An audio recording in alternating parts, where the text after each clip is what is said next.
Sports welcomes you to the following presentation of the National Football League.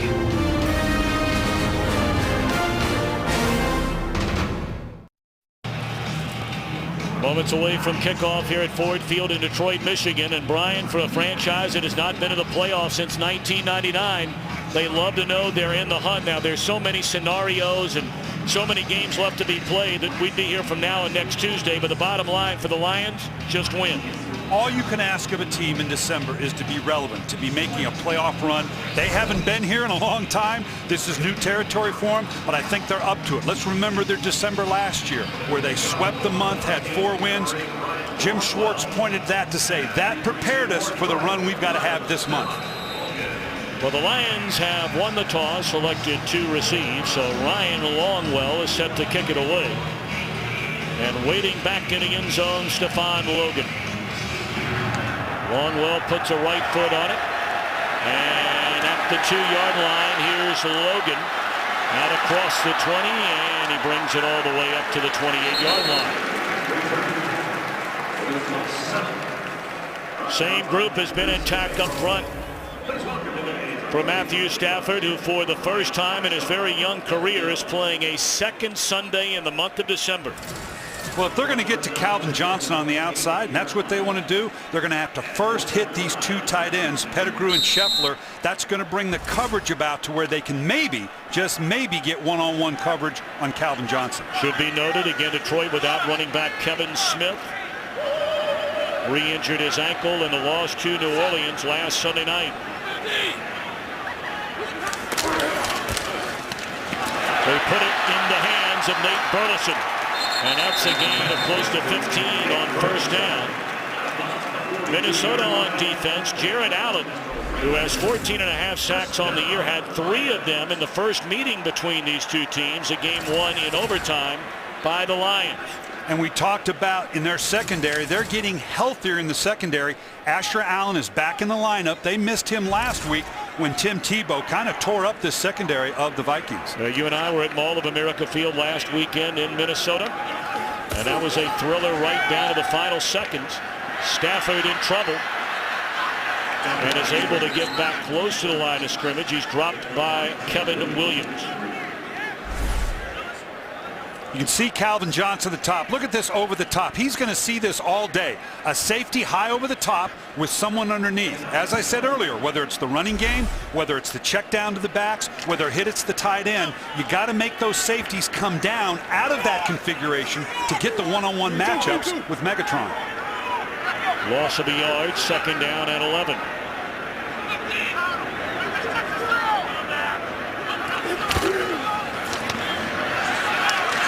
Right in the hands of Johnson, and he's up to the 47-yard line. It'll bring up third down and 5 for Stafford and the Lions. Talked about that first game back in week 3. Minnesota led 20-0 at halftime. The Lions had a grand total of 50 yards of offense, but then in the second half they cranked it up to Johnson, who had a couple of touchdowns. Pettigrew had a big game, and the Lions won it in overtime.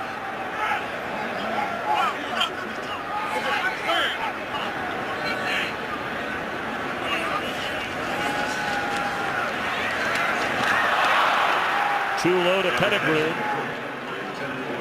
And if there's one chink in the armor outside of the interceptions that Stafford has thrown, he has not been a good third down passer this year. And that has something to do with the accuracy. Those are the questions on Matthew Stafford coming in. I think he's overcome that question. He is an efficient passer. Obviously, he hit that stint with the bad finger where he wasn't. But that's where it's going to show up on third down. That was a very inaccurate pass. Ben Graham puts a foot on it. A fair catch by Marcus Sherrills. 43-yard punt. Christian Ponder against the Detroit defense when we return. Game on Fox is sponsored by Southwest Airlines. Find our fares online only at southwest.com. Vikings starting this drive inside their own 10-yard line. Last week, 6 drives began inside their own 15, and for a third straight week without the great Adrian Peterson in their backfield. And on first down, Ponder to throw. The ball is loose. Recovered for a touchdown. stripped away by Averill, and Stephen Tulloch is on top of it in the end zone.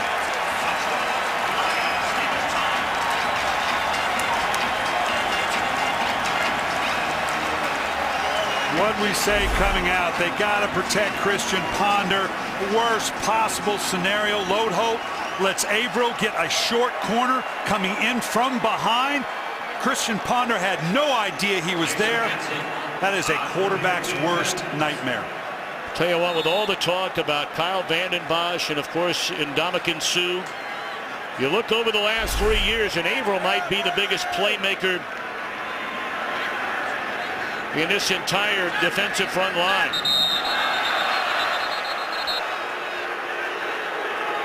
Averill has now forced 6 fumbles this year. He has 8 sacks. And the key is obviously when you can have a Cliff Averill on one side and a Kyle Vanden Bosch on the other. That's the difficult one. Defense, number 69. Detroit has elected to take that penalty on the ensuing kickoff. For 69 for Minnesota, that's Jared Allen.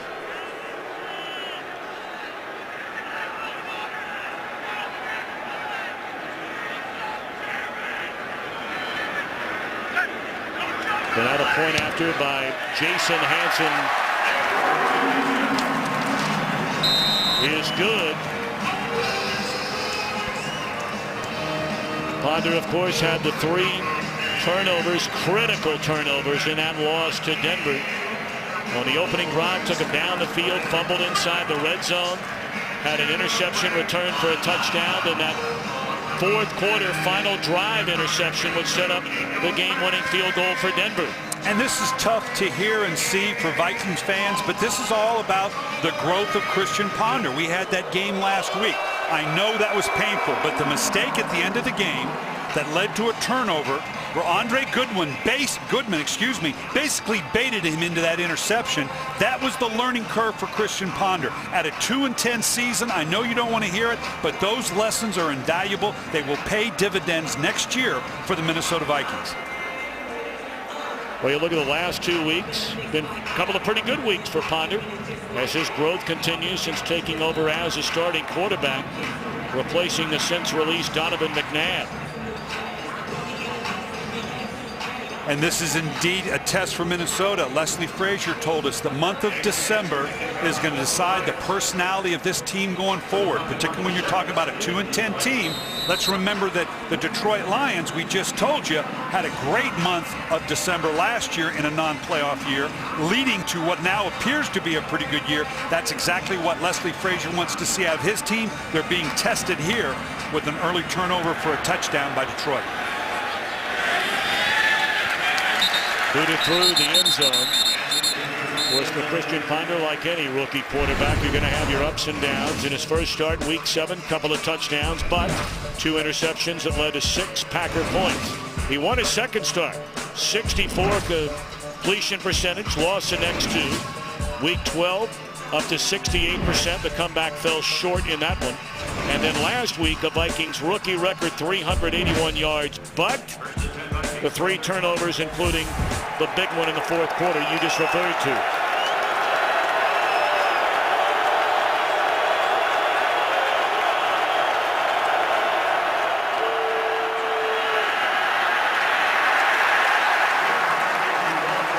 Gerhardt cannot escape the tackle of Cliff Averill. He was there in the backfield to slow him down. Take a look at Minnesota offensively. Gerhardt coming off his best day in the NFL, rushing for 91 yards last week. We've already seen the challenge that these tackles have to deal with. On the outside, Devin Aromashodu had a good game last week. He needs to have another good game to help open up Desante Shenko on the inside. And of course, Percy Harvin has never been better than he has been the last 2 weeks, with the team missing Adrian Peterson. And here is Percy Harvin. Turns the corner and big yardage for Harvin. across midfield to the 49-yard lines, and Harvin had a career-high 156 receiving yards and 2 touchdowns last week. He also can do it in the run game. Watch Vanden Bosch here, right here. He gets collapsed. He buys the run action. That's what you're looking for on this type of reverse. This has to be what the Minnesota Viking running game is going to be, with Gerhard inside pounding away. They've got to create explosive plays without Adrian Peterson. That's one of them. Good blocking down the field there by the rookie tight end Kyle Rudolph. And now Ponder, terrible decision there. Throwing into triple coverage.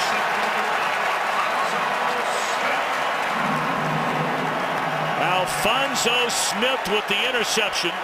2 possessions, 2 turnovers for Ponder.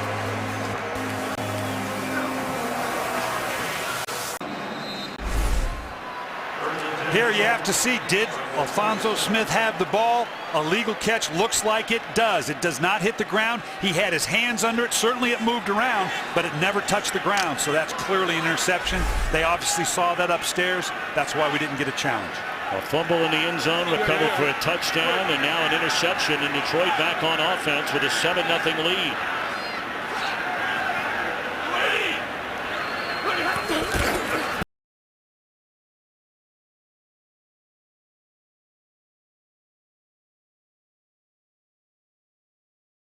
Reserve list. I've got to go back to this interception. Last week against the Broncos, he threw the exact same interception. You can see right here at the top. Last week it was the linebacker, but now Alphonso Smith comes running underneath it. It was the same route, same combination. I've been saying Christian Ponder is learning from his mistakes. I don't know that he learned there.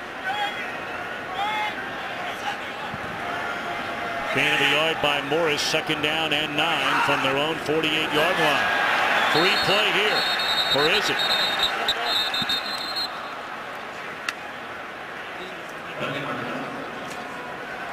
Neutral zone infraction. Defense, number 96.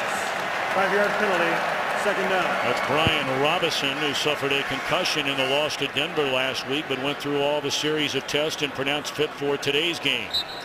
I get asked all the time about why isn't that a free play. It has to do how deliberate the offsides is, and you don't want unabated to the quarterback because of an injury. Had it been more subtle, they might have had that free play.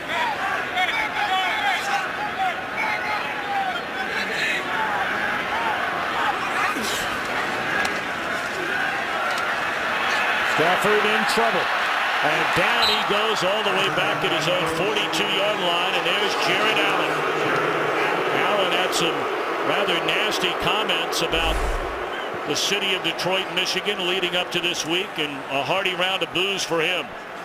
Well, Allen and Robinson, they have 2 outside pass rushers just like Averill and Vanden Bosch, and when you have to protect both sides, that caused the hesitation on the outside, and then Jared Allen got to finish it off.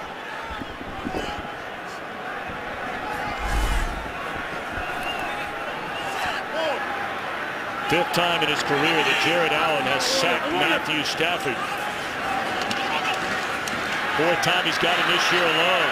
Looking down the field to a wide open Titus Young for a touchdown.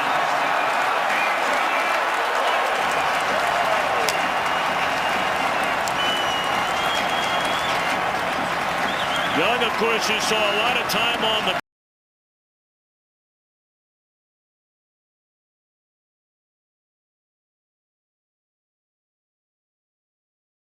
And you can see it's a 2-deep defense with a high safety, but it breaks down when the play gets scrambled by Matthew Stafford. It held Samford inside just enough to allow you to get that deep outside route for the touchdown.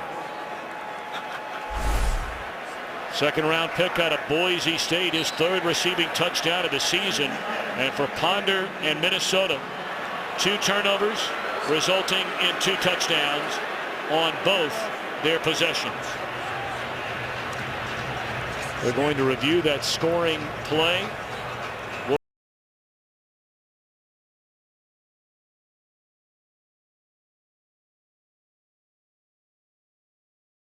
It does look like he crossed the goal line. And keep in mind now, it's not a question of whether he had possession. This is not the process, as we can see here. Yeah, he was was a ball carrier at that point. Once the ball crossed the plane like any ball player, then now it's a touchdown. And here's my concern right here. You just talked about Titus Young and kind of the mistakes he made last week. Look at the way he pulls up. This is not finishing. This is something Jim Schwartz, along with some of the mistakes they made last week, this is something that needs to be addressed for this team if they're going to go to the playoffs. Going after it is good. Matthew Stafford, 15th straight game with a touchdown pass. This one to Titus Young. And in the euphoria of the score, Jim Schwartz obviously congratulating his young receiver, but I hope in this process he also makes it clear, look, young man, you left us a little vulnerable there. We're going to make this playoff run against a really good team. That might have cost us. Well, for the Minnesota defense, that is a 12th touchdown pass allowed this year of 20 or more yards, and that is most in the NFL. This beat-up secondary taking its lunch over the last 5 weeks. And leveled at the 10-yard line is Cheryl's Ashley Palmer, backup linebacker, on the stop. We talk about how the attention that Calvin Johnson draws. I want you to watch in here now. Obviously, you're not going to let this guy beat you. Look how many people are locked on to Calvin Johnson. Here. He was carried in here. That's what allows you to go to the outside when you get so preoccupied with a talent like Calvin Johnson. This is what Matthew Stafford has to get credit for, seeing he got the matchup he needed outside. So now Ponder and the Vikings trying to regroup. They give it to Gerhardt on first down, and he carries up to the 14-yard line, a gain of 3 on first down. A fumble on the very first play, recovered in the end zone for a touchdown, and then the interception, which turns into the touchdown strike to Titus Young. And on a 2-10 football team at this point, it is less about the score, it's less about the win. This sounds odd, but it's how do you carry yourself in the face of adversity when you're 2-10 and finishing in December. Boy, that defensive front is mauling this Minnesota offensive line to begin this game. Let's send it back to Los Angeles for a game break. Well, like the Lions, the Falcons are fighting for a wild card spot. Doesn't get much easier than this. Matt Ryan, Roddy White wide open, 5 yards on the score against Carolina. And the Falcons have a 7-0 lead. And as we send it back to Tom and Brian, we want to welcome back legendary producer Bob Stenner. Give him our love, guys. Indeed we do. Welcome back to Hall of Fame producer Bob Stenner to our crew this week. And it is a nightmarish start for Christian Ponder and the Minnesota Vikings. We brought up Abrill's name earlier. He's forced a fumble, and now he has a sack. They're committing a lot of folks here. You can see right here, 92's coming off this edge. He's already had a heck of a start. This is just a 4-man rush with a twist on the inside. It causes Ponder to hesitate with both push from the inside, no place to go. Averill and Vanden Bosch from the outside bring it home. And bear in mind, they're very thin along that defensive line. Of course, Ndamukong Suh finishing off his 2-game suspension. They're without Nick Fairley and Lawrence Jackson today. Logan, man, is he quick. All the way down to the 34-yard line.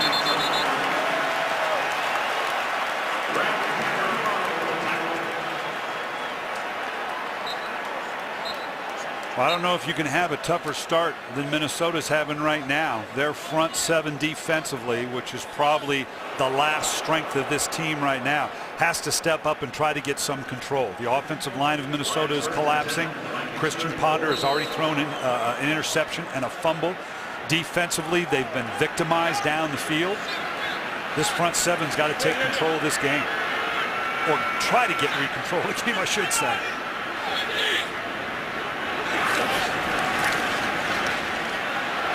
Stafford looking for Johnson, and he missed it.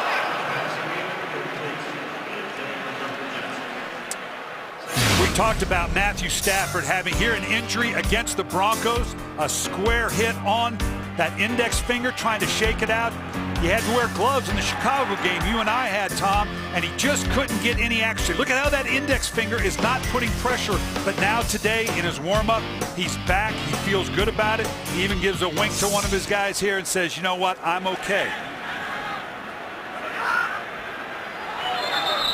Yeah, last week was the first time he played without a False spin, start. played without a Number glove. 77, offense. 5-yard penalty, second down. Sherrills committing the penalty.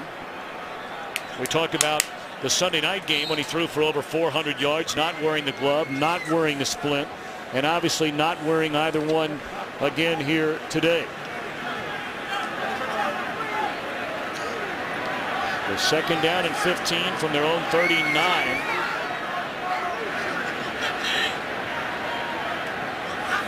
With the Minnesota 39, I beg your pardon, and Stafford a bullet to Young. And a nice tackle right there at the 34-yard line. Burleson on the reception. And this is what we're talking about, the grip on the ball. Follow-through is important in any sport. Golf, tennis, doesn't matter. It's all about follow-through and how can you do that. Look, you can see right here, that index finger is the accuracy finger. That's what gives you the final push off the ball. If you can't use that, you're not going to be as accurate. That's where your follow-through and the spin on the ball is created. When you can't put your finger on that, now you're throwing a finger short and it affects your follow-through. It clearly did Matthew Stafford for 2 games. And of course he threw all those interceptions. In fact, Stafford had 10 of them. And leaping over defenders, Pettigrew impales his way inside the 20.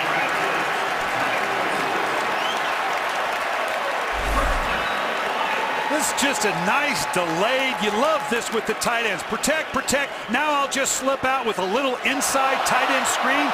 Pettigrew going over the top. This is basically their running game. Without a solid running back core, these little dump offs to the back and the tight end, these are their extended handoffs.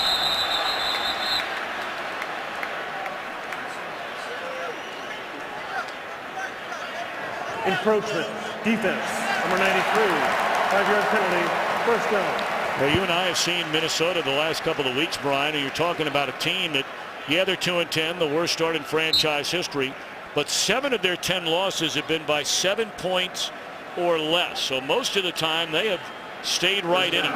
They're on the verge of getting blown out of the gym in this one. They are, and as we said, Leslie Frazier said, they're going to determine the personality of this team in the month of December going forward. But right now, that personality is being tested.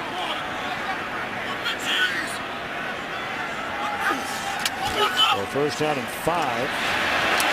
Touchdown, Pettigrew.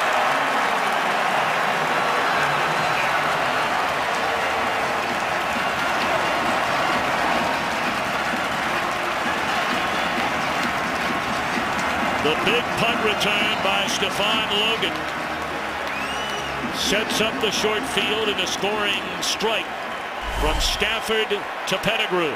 I want you to watch here on the right side. They call off the rush with the back to the flat. They're guessing right now, trying to see who can hurt us the most. If it's Calvin Johnson, Titus Young has hit us. And all of a sudden you see Brandon Pettigrew. Matthew Stafford is able to spread the ball around and hurt this Minnesota Viking defense in a lot of different ways. Point after is good. Pettigrew had over 100 receiving yards in the first meeting and a first quarter touchdown in round 2. Well, many wondered if we would see Christian Ponder here today after suffering that hip pointer in Minneapolis last week. He's fumbled, but was recovered in the end zone for a touchdown. He's thrown an interception, which led to a touchdown. And then after a big punt return by Logan, another Detroit touchdown, and it is 21-0 for this Lions team, trying to regroup from the back-to-back losses, which they committed 22 penalties and 6 personal fouls. And for more on that, here's Laura.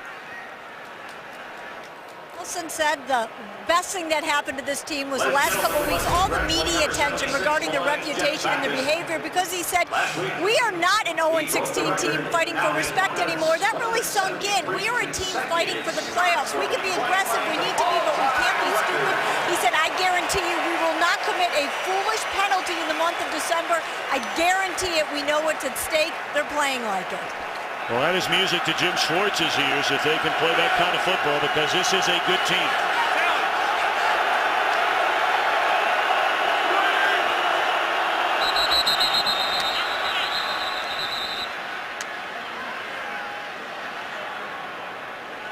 Neutral zone infraction. Defense, number 99. 5-yard penalty, first down. Well, management for the Minnesota Vikings came out and said Leslie Frazier will be back as our head coach, and I applaud that because in these circumstances, these players need to know who they're accountable to, and Leslie Frazier is measuring them up. We talked about defining their personality in the month of December, and that is their challenge. This is exactly the kind of game that's going to define that personality that he has to see who he wants back next year. In the hands of Harvin, spun out of one tackle, but then Averill came up and made the stop. Boy, Averill has been all over the field here early on. The first man to slow him down was Harris, but Averill was there to wrap him up. Averill already off to the big start. We told you about all the injuries to their defensive front. Yeah, and that so far that has been an issue for them. They're without Chris Houston and on the back end and Louis Delmas. Normally that would rack a defense, but particularly with this lead, they can be pretty passive with a 21-point lead on that back end. Gerhardt breaks a couple of tackles, and he has a first down up to the 35-yard line. Gerhardt looked good last week. It's a different style of running than obviously with Adrian Peterson, and if you're not used to it, and the Detroit Lions didn't see a heavy dose of Gerhardt the last time they played because Adrian Peterson had a big game, you got to learn this is a big man, this is a powerful man. He's not going to get necessarily the explosive plays, but he's going to pound away and get you those positive yards. 15-yard run for Gerhardt.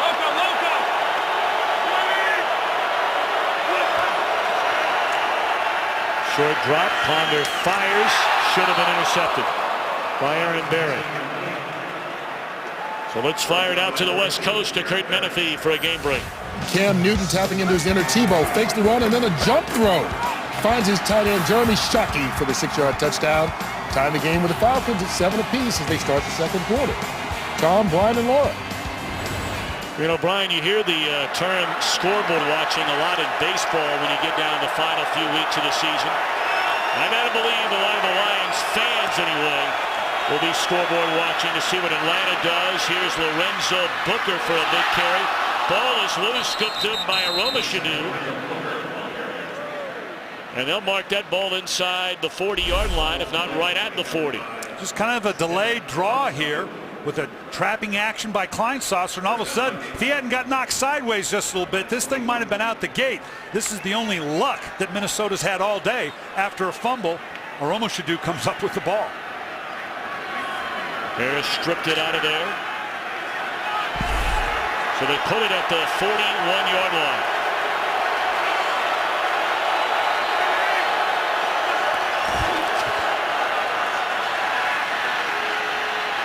Ponder looking for Harvin. And Harvin was open. And Ponder waited a little bit too long to fire it to the end zone because Harvin had gotten behind the defender. That ball needed to go up earlier. That's hard to do when you break contain here. You can see Harvin short motions from the outside. Ponder's very good at this. Harvin goes vertical. He's outside the protection scheme right now where he needs to be. Had he put that ball up deeper and earlier, Minnesota would have had a much-needed touchdown. Eric White saying no, no, no. He was burned for the big touchdown from Robert Meacham in New Orleans on Sunday night.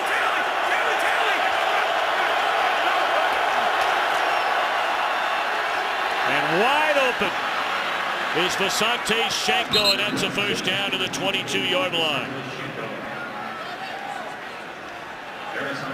Well, I'm going to go out on a limb here and say somebody made a mistake because they brought pressure off that strong side. Whoever was supposed to drop and run with Visanthe Shenko did not do it. I can't believe that they were expecting the safety, Chris Harris, to jump down that far. I think one of the blitzers needed to stay with Shenko.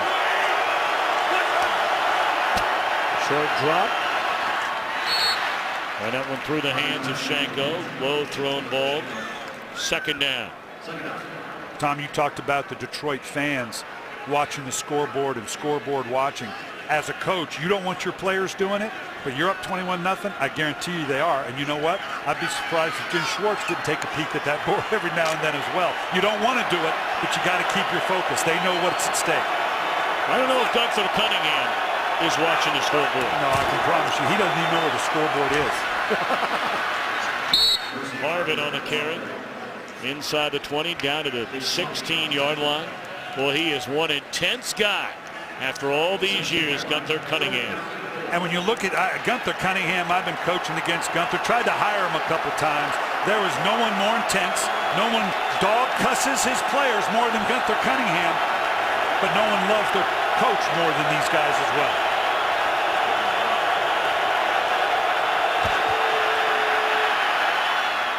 Third and 4, and that's a first down reception close to the 5-yard line made by Harvin. So now Minnesota with a football, first and goal. Now let's keep in mind now, we talked about a Minnesota team that how's it going to answer this challenge. This is pretty good. You can see right there, special zebra. What that is, it's telling the defense what the personnel group is. That's not the call of the defense. That's telling everybody on the field who you have in the game, and then now you can go back to your preparation. What does that usually mean? What a beautifully designed call there, and executed for a touchdown to Basante Shanko. Took everybody else to the back of the end zone and just lay it off for the tight end. His third touchdown of the year. He actually starts up in the backfield, shifts up. This is not unlike, or excuse me, just went in motion. Chip, this is not unlike what we saw with Pettigrew. The same play we saw with that little tight end screen can be very effective when you've got a tight end that's initially blocking and pass protection and then leaks out late. Point after is good by Ryan Longwell. So Ponder and the Vikings answer after this dreadful start.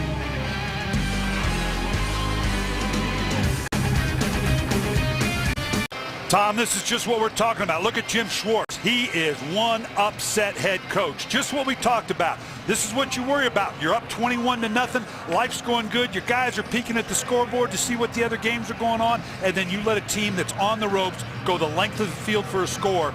He's going to get this thing under control. And Brian, you know, you won a Super Bowl as a head coach with Baltimore. That entire defensive series began with a 1st and 10 5-yard penalty.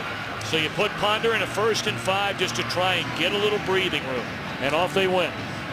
Part of being a champion, a playoff team, is knowing how to put a game away. I don't care if it is just the first quarter. When you're up 21-0, he will hammer that home with his team. And here's Logan. Another good return. He had one on a punt and now on a kick. Well, coming up this January, as they're taking a look at Logan, he appears to be all right. But Fox returns to the octagon. An incredible UFC Fight Night triple header. Some of the best fighters with a shot at the title, headlined by former light heavyweight champion Rashad Evans, undefeated Phil Davis, plus 2 explosive middleweight bouts. Saturday, January the 28th, 8 Eastern, 5 Pacific on Fox.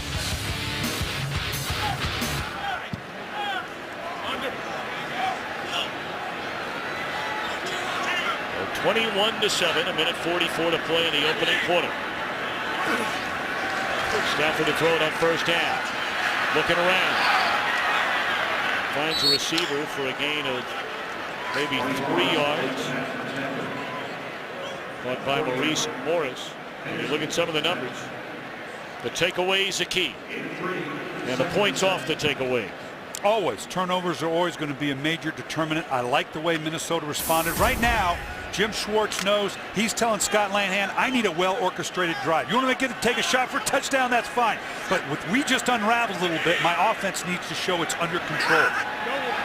And not do that. That's exactly what I'm talking about. False start. Number 87. Offense. 5-yard penalty.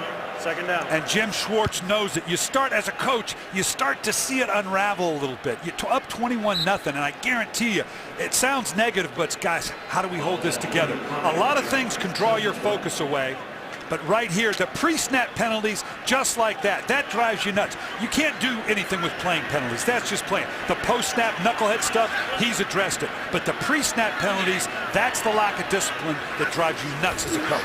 Second down and 12.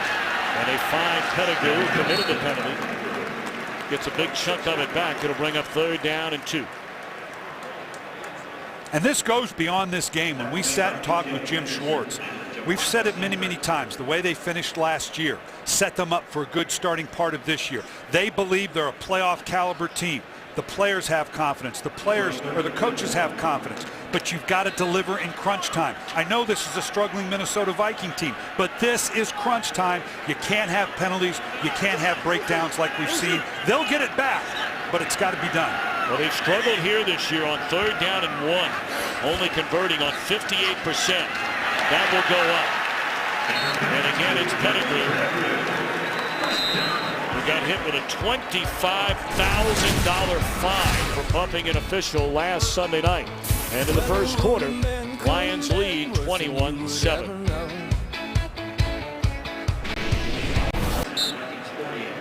Well, Jim Schwartz has said all week long, what happened in the first 12 games of the season, it doesn't matter. We can't change a single thing about it. All that matters, the final 4 weeks of the year to try and get into the playoffs. Let's go back to that 3rd down play, Tom. You're going to see right here what we talked about. First, great vision by Matthew Stafford. And watch the ball come out of his hand. Very accurate, perfect rotation, right where he wants it. Just a little bit of a lead for Pettigrew. 2 big conversions on 3rd down for Pettigrew. But that's the type of accuracy we're talking about that escaped him for a couple games. Stafford 9 for 11. I'd say he's pretty accurate today. 131 yards and a couple of touchdowns. 2nd down and 6. They fake it to Burleson. Robinson looked like they got a hold right there on Shirless. And you can book it. Well, now a decision to make. Do you take the penalty? Or on the incompletion, do you set up 3rd down and 6? Holding, number 77, offense. 10-yard penalty, 2nd down. This was kind of tough on Shirless because watch what happens. He's got a pretty good protection outside, double fake.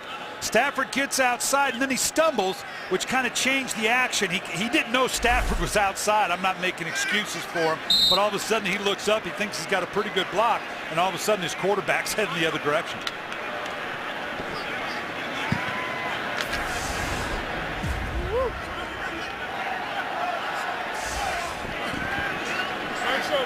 So a 10-yard penalty, 2nd and 6 goes to 2nd and 16. And Detroit on inside of midfield. And Stafford dancing around and is leveled right at his own 47-yard line by Everson Griffin. Well, lots of fireworks in the opening quarter. Very first play offensively for Minnesota. A fumble in the end zone, recovered for a touchdown. Ponder on the next series throws an interception, which led to a touchdown to Titus Young. And then after a big punt return by Logan, the touchdown pass Stafford to Pettigrew. So the penalty took him out of a 2nd and 6. And it's turned into ultimately now 3rd and 15. Oh, I got started.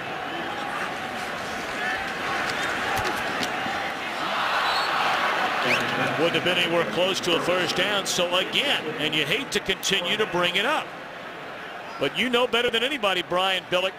I mean, they may not be the personal fouls, they may not be the glaring bad boy quote unquote penalties, but on defense to start the last drive, on offense here on this drive with great field position, a 2nd and 6 turns into 3rd and 15, and now you're punting. Yeah, and it's the little things. And again, the other guys get paid too. So football is going to be football. You're going to make mistakes, but you hate to see the focus mistakes when you're up 21-0, then 21-7. Went into the end zone, so Ponder and the Vikings get the ball for the first time here in the 2nd quarter, trailing 21-7. Minnesota starting another drive inside its own 20. This one from the 20. Detroit's had great field position, a couple of turnovers, a couple of touchdowns. And Minnesota scoring on its last drive and trying to get it going here. Back to the line of scrimmage is Gerhardt. Williams, the first man there to slow him down. They obviously have to keep some type of running profile up. I just circled Percy Harvin, who's in the slot. Again, the difficulty in playing Minnesota. Where is Percy Harvin? He's outside. He's in the slot. He's in the backfield. It changes up your coverage rotation depending upon where he starts and where he finishes.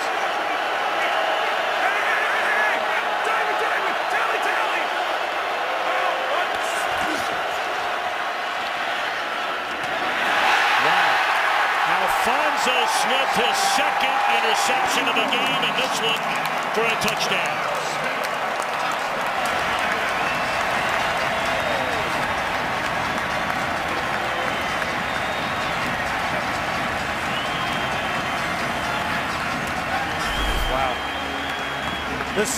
Christian Ponder, one of the things about him, people question his arm strength. You don't see this very often. The old square out.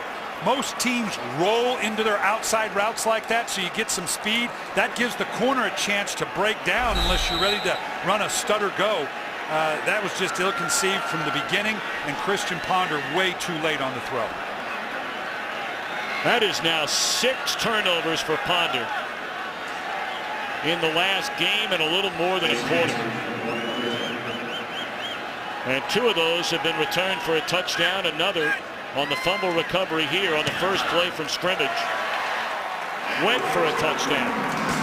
So Alphonso Smith getting playing time due to the injury to Chris Houston and making the most of it. Christian Ponder gazing to the stars, looking for some answers, standing next to Bill Musgrave, his offensive coordinator, and Leslie Frazier. Always, you got to coach. Always teaching. Look, work through this. We'll be here again. Now just put that behind you and move on. This conversation's a little bit more fun, I think, on the Detroit sideline than what this young man, Christian Ponder's facing. It's all about learning at this point. A little careless penalty there on Hansen on a kickoff. Kickoff out of bounds. And the kicking team. Ball be placed. 40-yard line. 1st and 10.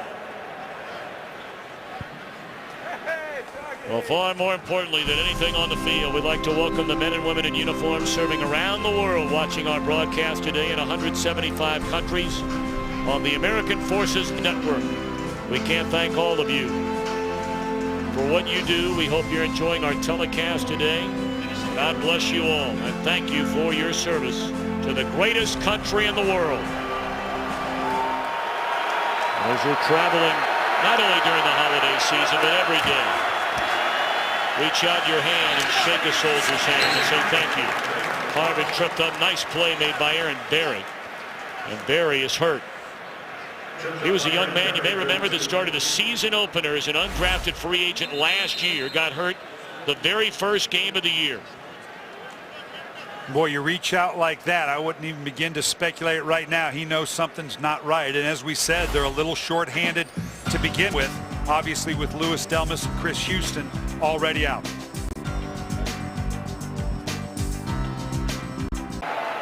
Well, they continue to take a look at Aaron Berry, who got up and walked off the field.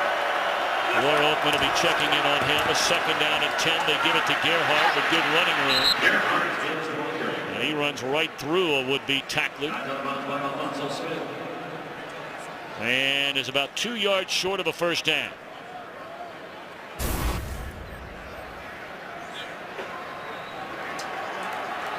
You know, it's a great changeup for Minnesota when they can get. You can see Vanden Bosch kind of limping off a little bit. And when they can get a changeup between Toby Gerhardt and Adrian Peterson when he's back in the game, it's a great changeup for Minnesota.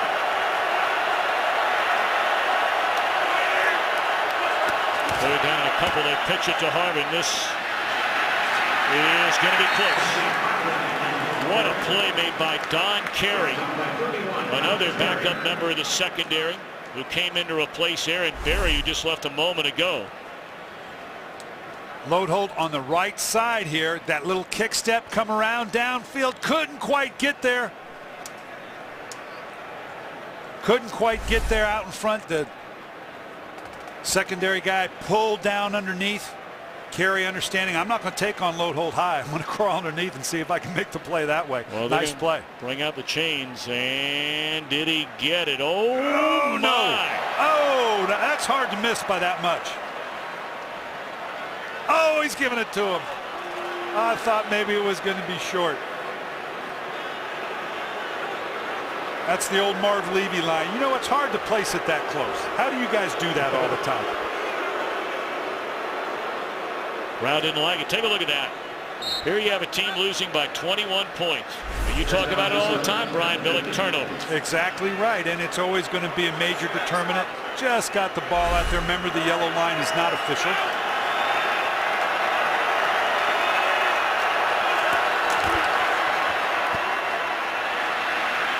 Gerhardt able to avoid one tackler and goes into Detroit territory to the 47-yard line, closing in on 11 minutes to play until the half. 3 Minnesota turnovers, 2 interceptions and a fumble by quarterback Christian Ponder, leading to 21 of the 28 Lions points so far.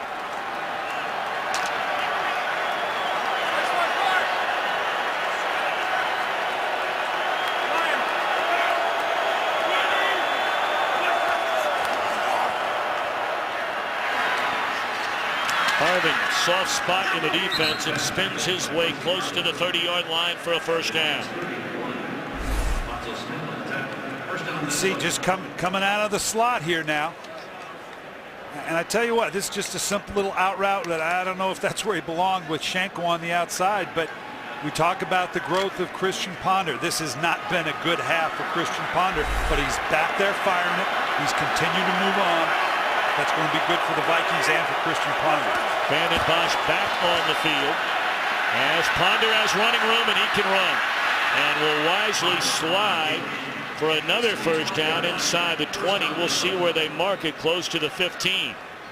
Yeah, and that even hurt going down like that because that hip pointer is on the right-hand side. We've talked about, we've had Minnesota 3 weeks in a row now, and the speed of Christian Ponder, but you can see there, he didn't show the burst right there that we had seen in the earlier weeks. But even with that, nice conversion on to a first down by Ponder. I don't think he liked going down on that right-hand hip guard. Well, he's averaging over 8 yards a carry.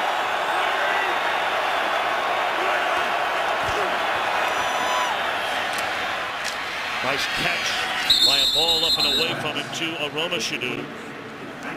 And he's close to the 10-yard line. And this is what you see in Christian Ponder coming out. He's got great pocket presence. We didn't realize how good outside the pocket he is. He's accurate arm, but not big arm strength. I think he's got a better arm than people gave him credit for. But the intelligence and coming out of the system that he did, that's what people attributed to why he was going to make it in the NFL. Your old buddy Bobby Bowden. Yes, sir. He knew what he was doing when he got Ponder.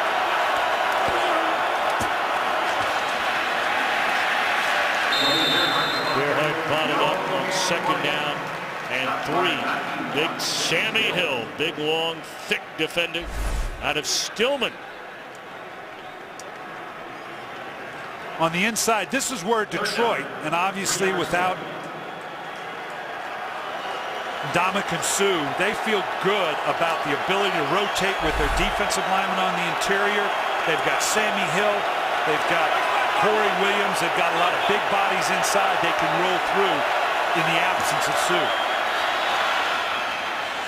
Another first down catch, this one by Aroma Shadu. It'll be first and goal at the Detroit 6-yard line. You've got to like what you're seeing in Minnesota. Everything has gone Detroit's way. Bill Musgrave knows down here in the red zone, and this is where you really got to show as a quarterback. If they can get a touchdown here, bring it back to a 14-point game with all the things that have gone against them, that's something you can build on. And they find on the quick slant Percy Harvin for the touchdown. We remember the game last week. They got down there. They didn't have Harvin or Rudolph on the field. We asked Bill Musgrave about it yesterday, and he said, hey, look, we talk about it every week. You'll see him in there the next time. Right here. He knows where he's going. You got to be careful about staring it down, but look where he placed it. Good and low. The only person that was going to get that was Percy Harvin. That's the accuracy we talked about down here. It's a very tight window. This is just a quick slant route on the inside by Harvin. You don't want the ball in the air very long when you're throwing down in the red zone. Excellent throw, excellent accuracy by Christian Ponder. Tell you what, this Percy Harvin is just having a great season. No Adrian Peterson, a rookie quarterback, and he comes to play every Sunday. Percy Harvin, his 4th consecutive game with a touchdown. He had 2 of them last weekend. And Gunther Cunningham and the Lions are looking for answers on defense. You know, outside of the turnovers, on poor throws by Ponder, the fumble by Ponder, Minnesota's been able to move the ball when they're not giving it away.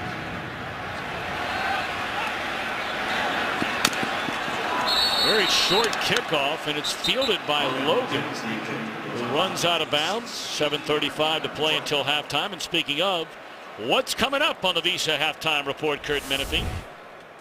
Coming up on the Visa Halftime Report, we'll have scores and highlights from Week 14 in the NFL, including a record-setting day for Patriot. And can the Jets continue to back up their talk and run the table? It's all coming up on the Visa Halftime. See you then. First down and 10, Detroit at their 16. Well, Gunther Cunningham right here, he knows he's got to get some things sorted out. The Detroit defense right now, 2 series down the field by the Minnesota Viking offense. Morris. Sanford coming up to make the stop. That'll be a gain of 4 on first down.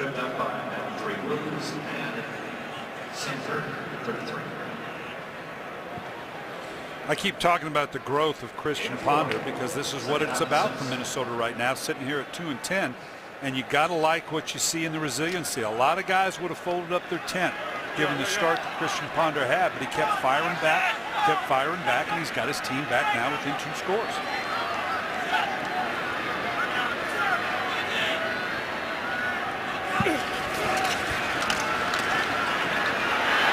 Stafford chased by Allen and then ducked underneath.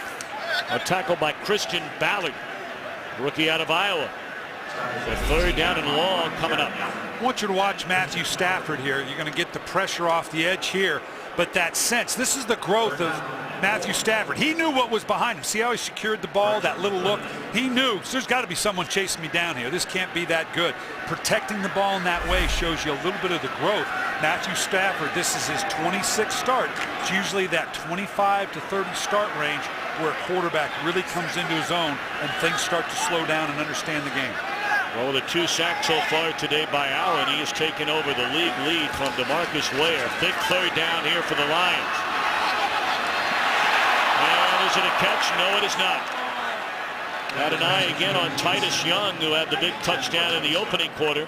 So now all of a sudden, it's 3 and out for the Lions on offense. Ponder and Minnesota will get it back. That was a heck of a throw by Matthew Stafford, but still not a conversion. And right now, Minnesota ought to be sensing it. This building has got quiet. They've had a good offensive series, a good defensive series. If they can get any kind of placement with their special teams. Boy, having a hard time understanding that end-over-end punt from your own 5-yard line. A very good field position. Look at this throw right there. Boy, that's got to be caught. Right through his hand. Boy, and that's as tight a throw as you can make. We talked about the accuracy of Matthew Stafford. That was a legitimate question coming out, but he has proven he's got the accuracy to be successful in the NFL. Continues to grow. That 26th start I talked about is a pivotal time. Great time for him to really come into his own as they make this playoff run. Well, starting this drive from midfield. First down, they give it to Gerhardt. And a good strong run by Toby Gerhardt picks up close to 6. Well, if Minnesota can find a way to get into the end zone here, as we're down to the final 5 minutes and 40 seconds of the second quarter. Game on starting in the second half. Yeah, Detroit has been vulnerable to the run. Their philosophy, get pressure on the quarterback, pressure the quarterback, even if you give up a little bit in the run. But if they can get this back to a manageable game, that would allow Minnesota to stay with this run a little bit more. Play action with Gerhardt. And looking down the field to Aromashodu. Boy, and he's lucky it wasn't intercepted again. And again by Smith. That one was on Aromashodu, though. With that kind of play action pass, Aromashodu kind of pulled up like he didn't expect the ball to be deep. When you come with a 2-man route, maximum protection after a play fake, it's just the 2 of you. You usually have one guy go deep, one go intermediate, and you can see he kind of looks up like he thought the ball was going to not be thrown. He needed to continue on. Well, 3rd down and 4. Vikings are 3 of 4 on 3rd down so far. Pump fake. And now looking for a Romashadu, and he was open, and it was slightly overthrown. Oh, that had touchdown written all over it. I love the play call because it gets this secondary of the Detroit Lions. They've already got a couple interceptions, one for a pick 6. They want to jump all over this. They're smelling interception. Double move is a good call. Looks like it had plenty of air. Again, Romashadu looks like he's looking early.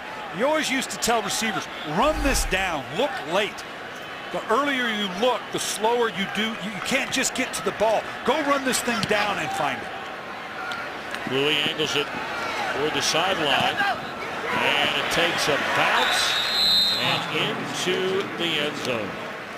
So now Stafford, with just under 5 minutes to play and a full allotment of timeouts, will have a chance. And coming up on Fox tonight, an all-new Family Guy going to deck your halls. Peter and the gang, a wild holiday adventure as the Griffins celebrate the season as only they know how. You can get jolly with music, merriment, and mayhem. 'Tis the season for laughter. Family Guy tonight at 9 Eastern, 8 Central, followed by an all-new American Dad on Fox. Great job right here. The Gunners got pushing. He's looking for the ball. Stephen Logan faked him out. Fair caught right there. Here I am. Come get me. Let the ball go in behind you. Great special teams play by Stephen Logan. Put in the hands of Burleson, and that didn't fool anybody. Read beautifully by Aaron Henderson, the younger brother of middle linebacker E.J. Henderson. Aaron in his first year as a starter. What do we always say? You cannot let a team get outside the perimeter of the defense, force them back inside. Nice job holding off the block of Will Heller and forcing it back inside.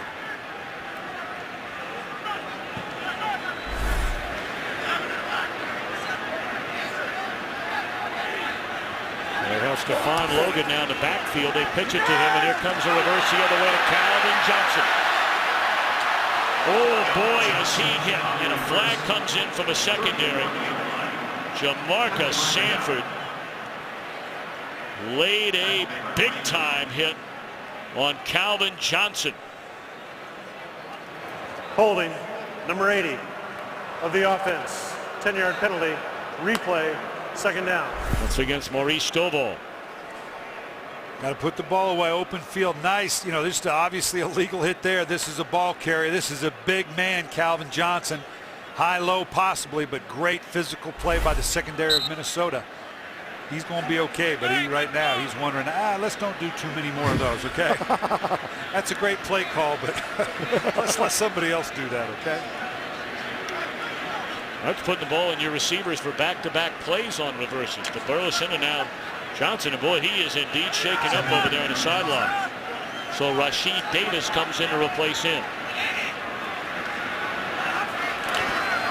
Keelan Williams, his first carry of the day. Greenway there to wrap him up, and a 3rd down coming up.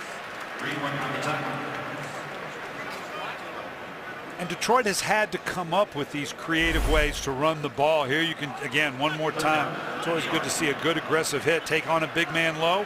You take him low, I'll take him on high. But Detroit, because of the injuries in the backfield, they have come up with these creative ways to run the ball. 3rd and a yard. I'm not sure Keelan Williams got there. He tried to stretch it out with his left hand.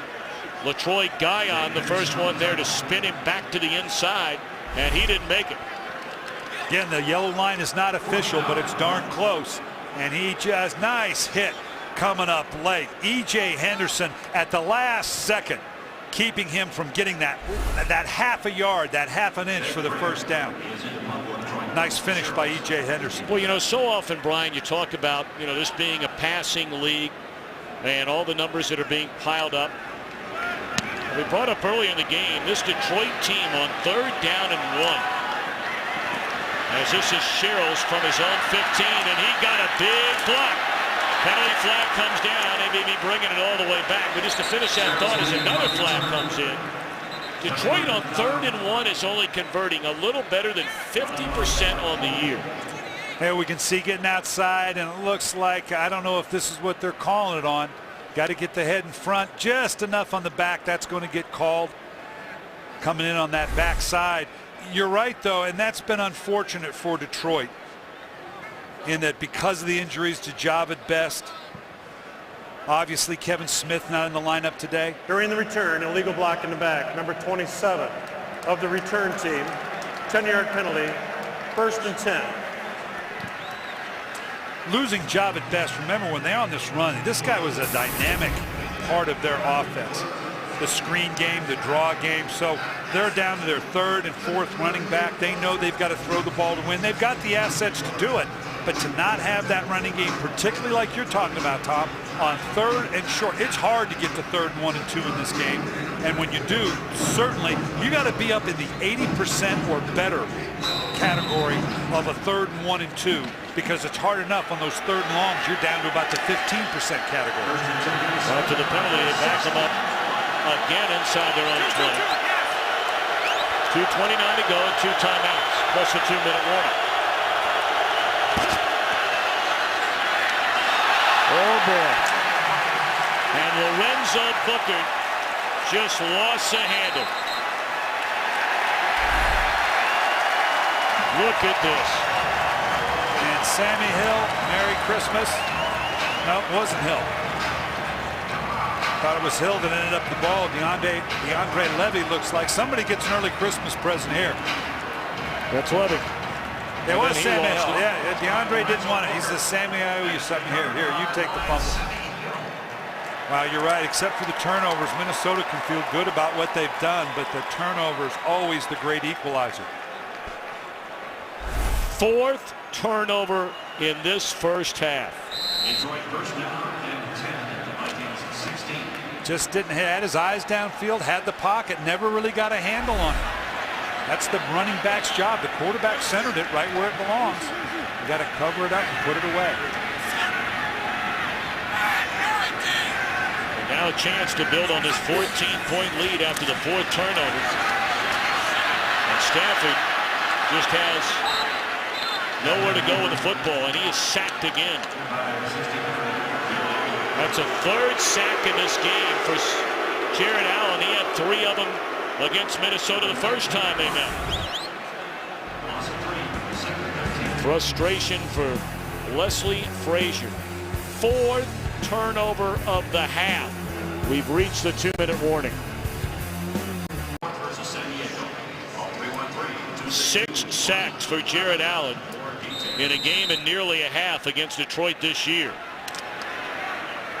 And he now has eclipsed triple digits. 100+ career sacks. Most in the NFL going back to when he first came up with Kansas City in 2004.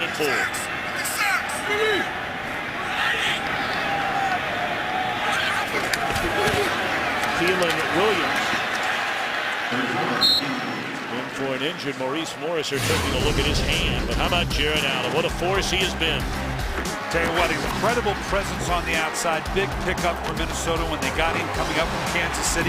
Not only in the pass, but in the run. They were, last couple years it has fallen off, but from 2006 to about 2009, this was as dominant a run defense. Very rare to find a guy that's solid, obviously, as a pass rusher and as a run defender. He's a complete player. Well, now his defense is trying to make a stand after their 4th turnover of the half. And limit Detroit at the very minimum to a field goal try. They're going to let the play clock get down to 2 and call a timeout before 3rd and 6. Well, Brian, while we have a moment, you know, you take a look. Detroit, Atlanta, Chicago without Jay Cutler, without Matt Forte, at least for a while. We don't know for sure how long that will last. Forte will not be back this week or apparently next week. And then, of course, you have to throw in the New York Giants with a 6-6 record. All 4 of those teams are battling for basically 2 spots. You give an advantage to any of the 4? Well, I don't, because as we can see in any given week, how are you playing? Last week, after coming off a tough loss to New Orleans, you just said, well, where's Detroit? They look pretty good today. Atlanta's on a good run, then all of a sudden they hit the tough step.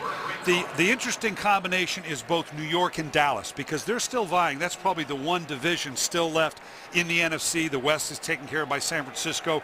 You got New Orleans. Looks like they have the NFC South. Green Bay is not going to be caught in the NFC North. So that division, how it affects the new wild card division, and it is its new own division. They're all a big part of this new wild card division, and they're all watching. Corner of the end zone, no. Burleson made the catch, but he was out of the field of play. So Minnesota's defense holding on third down. Is Detroit going for it on fourth down? Clearly did not get 2 feet in bounds. It looks like Jim Schwartz, nope, now he's sending out the field goal unit. Yeah, and this is the smart thing to do to get some points going into the half. You'd like to have the touchdown. It's a 2-score differential. After absolutely everything's gone your way, to put this now at a 3-score differential is the right thing to do. See that play clock, and they're not going to be ready. And now they're going to set the quarterback. And did they get a timeout? They did get a timeout. Yeah, he knew he was short, so he had to get up and get that timeout call. And Sean Hill, who's the backup quarterback, also the holder. So coming up on the Visa halftime report, Kurt, Terry, Howie, Michael, and Jimmy. Patriots looking for their first win ever in the nation's capital. How about that? And the Jets, Jets, Jets. Your old buddy Rex Ryan saying they're going to run the table. You don't want to let them get that swagger back. Believe me, they start to get a little momentum. They can be dangerous. It can be reviewed since we have yet to have a snap since that play. Well, they're reviewing with under 2 minutes. They're reviewing the catch made in the corner of the end zone a moment ago by Burleson. Now, and we saw this is not going to be a catch because he doesn't have the feet down. He's out of bounds. He only has the 1 foot. But this brings up the point here. The mistake by having to get the timeout called, we talk about the discipline right here, is because this could have been lethal. Imagine if this, say, were good. And because you couldn't get the ball snapped, you now let a score happen. This is the type of progression we're talking about here. This is what we're talking about here. We've seen it all day. Calvin Johnson, you're going to get 2-on-1, 3-on-1. You got to look for those 1-on-1 matchups someplace else. And he went right where he needed to go. Burleson was 1-on-1. This was able to be reviewed, just so everybody's very clear, because we did not get a snap off. Obviously, inside 2 minutes, that comes from the booth. Because of the timeout, had the ball been snapped, a review would not have come into play. But because there was the timeout, that gave us additional time for the booth to want to take another look at it.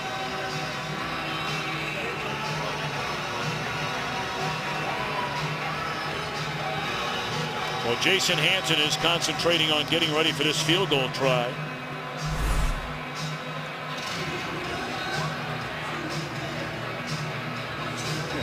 He's looking at the kicker. Hey, look at me, man. Take a peek. This guy does have fun. He and Gunther Cunningham, who coached him in Kansas City, had some fun this week. A little back and forth. Gunther always tough on his players. Gerald Allen, he loves Gerald Allen. It's just he happens to have the wrong jersey on right now. Said he wasn't tough enough to live in this town of Detroit. Told him to go back to California where all the nice people live. Yeah. But there's affection there, I promise you.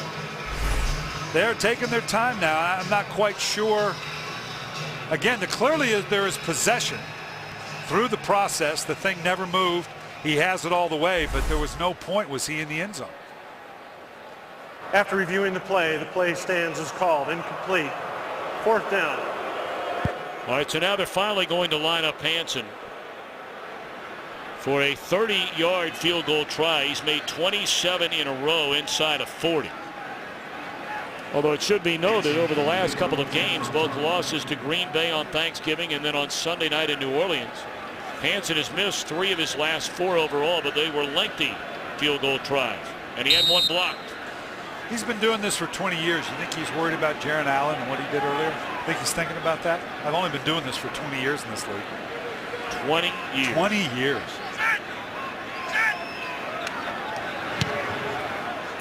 Evidently right not. down the middle. Evidently not. Most points in the first half of the game for the Lions since 1985. Wow. And they have been gift wrapped. 24 of them. 24 of the 31. A direct result of Minnesota turnovers.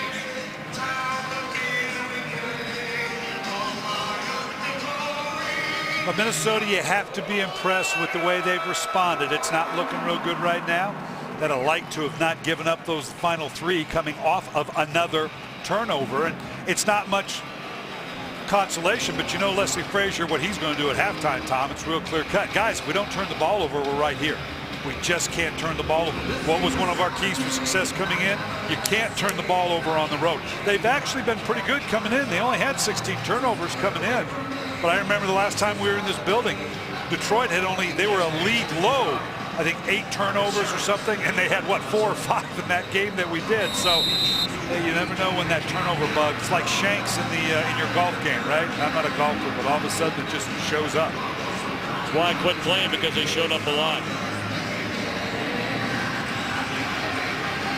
So 1:05 left, and again, remember, Minnesota has all 3 timeouts remaining, though this drive will start at their own 20.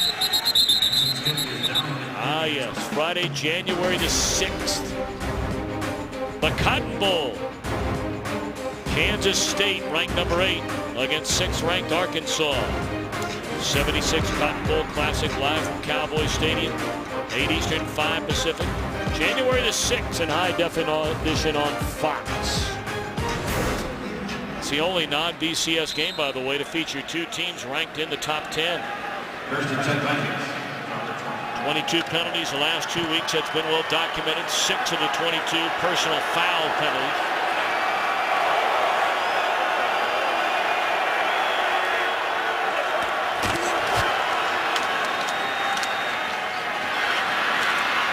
Gerhard, a good first down run up to the 35. Clock continues to run. And Minnesota apparently is not going to, now that calls a timeout. Yeah, and a little slow on the trigger there. You're always looking to see in this situation, what do I get on my first play? Now, they chose to run the ball, and it got a yard or 2. Okay, I understand, but you just knocked off a pretty good play. You now, with 56 seconds and plenty of timeouts, 2 timeouts to work with, boy, make a decision now, quickly. Get up and get the play, call the timeout. I understand taking the timeout, but boom, do it right now, because you have some time and some timeouts to do some damage here.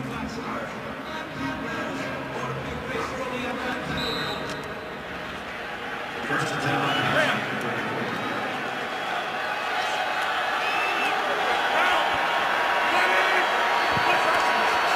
Now Ponder, after handing it off on the first play of this drive, lays it off to Gerhard out of the backfield. He's up to the 43. Timeout again. 1 remaining for the Vikings. Now, typically, you would, on a short yardage, you'd like to have run whatever play you want to run. You've got the 2 timeouts.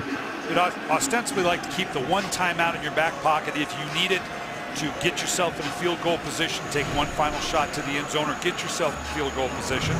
Now, if they don't get any yardage here, are they going to get 2 plays in the huddle, or are they going to now use up that other tight end on 3rd down just to keep the drive alive and now be without timeout? So I'll be interested to see what they do here. If they don't get the 1st down, do they get up right to the line and run a play, or execute that last timeout? Ponder, a short drop, looking around. Far side catch, tiptoeing out of bounds is Harvin, stopping the clock with 44 seconds. And the ball at the Lions' 43-yard line. And particularly with the ball or the clock stopped, you're getting close to field goal range. Typically, you don't have to run your true no huddle. Typically, you would call 2 plays in the huddle, so that you get well orchestrated calls rather than trying to do it on the line on the road. Ponder, a bullet, and it's dropped, it looked like, by the tight end Kyle Rudolph. First time we've called his name today. 38 seconds remain until halftime, and the Vikings again with the 1 timeout. You see it up there on our Fox box, where there's the one light in the upper left-hand corner, one in the upper right-hand corner, letting you know how many timeouts are left. Need about 10 more yards for a Longwell field goal try at least. And the ball is stripped away, and it's loose. Stripped away by Vanden Bosch. And alertly Gerhardt able to get back and cover it up. Again, just like we saw to open the game, the key there was an empty hand there for a fumble, was his arm started forward. Minnesota got the ball either way. The key here is the field position you lose that basically, without a big play, puts you in field goal position. Looks like the hand had not started forward, so that was a fumble. Very much like the one that opened the game that led to a score by Averill coming off the other side. Both these tackles getting tested with the wide rush of the ends force you to turn your shoulders early. Very difficult against these wide rushing ends of the Detroit Lions. Well, it looks like it's coming forward to me. Now, to me, it doesn't. It's the empty hand. It looked like he had not started the impetus. Of course, this is going to be coming from above if they want to look at it. You got a ways to go now just to get back into field goal position.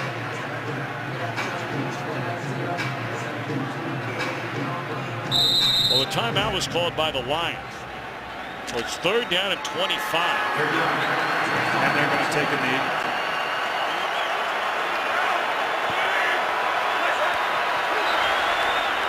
He's not wanting to take the chance to commit a 5th turnover the first half. For the Lions with 31 points, the most in a first half since 1985. 31-14. Lions lead it at halftime. Let's go to Kurt Menefee in Los Angeles. Time for the Visa halftime report, which begins right now. 31-14, Detroit in front. We invite you to follow your favorite team all season long by going to itunes.com/NFL with Coach Billick and Laura Oakman, Tom Brenneman back at Ford Field here in Detroit. If you're Leslie Frazier, I mean, is there anything more obvious than walking in and saying, guys, we're doing all right outside of turning it over 4 times? And that's always what you come back to. What have we done to ourselves? And he can legitimately say, without those turnovers, and that's big now, you can't dismiss those, but without those, we've got on the road, we've played pretty decently, particularly offensively, overcoming that emotionally. We always talk about the emotional ups and downs. They get the ball to start here. It'd be behoove them to have another long drive, run the ball the way they've been running it, set up the big play down the field with play action pass, and pull a score out to start this 3rd quarter. Could make this very interesting. Well, Detroit by and large has mauled opponents in the second half this year. But Minnesota trying to get that turned around. Look at the rushing yards for Minnesota, 112 of them, even without Adrian Peterson. But only 59 passing yards, and of course, the 4 turnovers. 24 points the Lions turn those giveaways into. And here we go to begin the second half.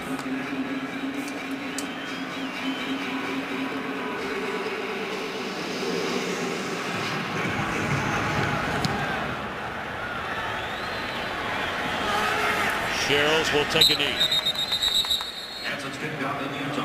Laura Oakman had a chance to visit with some of the participants at halftime. We check in with her. Well, we know that Christian Ponder was a game-time decision, Tom, with that hit pointer. I asked Leslie Frazier how comfortable he was right now, knowing he's not 100% with those 2 turnovers, with the 2 interceptions, with the fumble. He said he's doing enough good things that I feel okay sticking with him. He said that we're putting together great drives. The problem is we keep shooting ourselves in our foot. We've got to play smarter. But he said we are moving the ball. Well, that they are. We'll find out if they can not turn it over here in the second half and try to get back into this game. Ponder nearly threw a pick 6 again. That one should have been a touchdown for Eric Wright. First play from scrimmage, stripped by Averill, touchdown by Tulloch. Alphonso Smith, an interception. Got another one that he returned for a touchdown. And then the Lorenzo Booker fumble, which led to a field goal. And nearly this on the first play of the second half.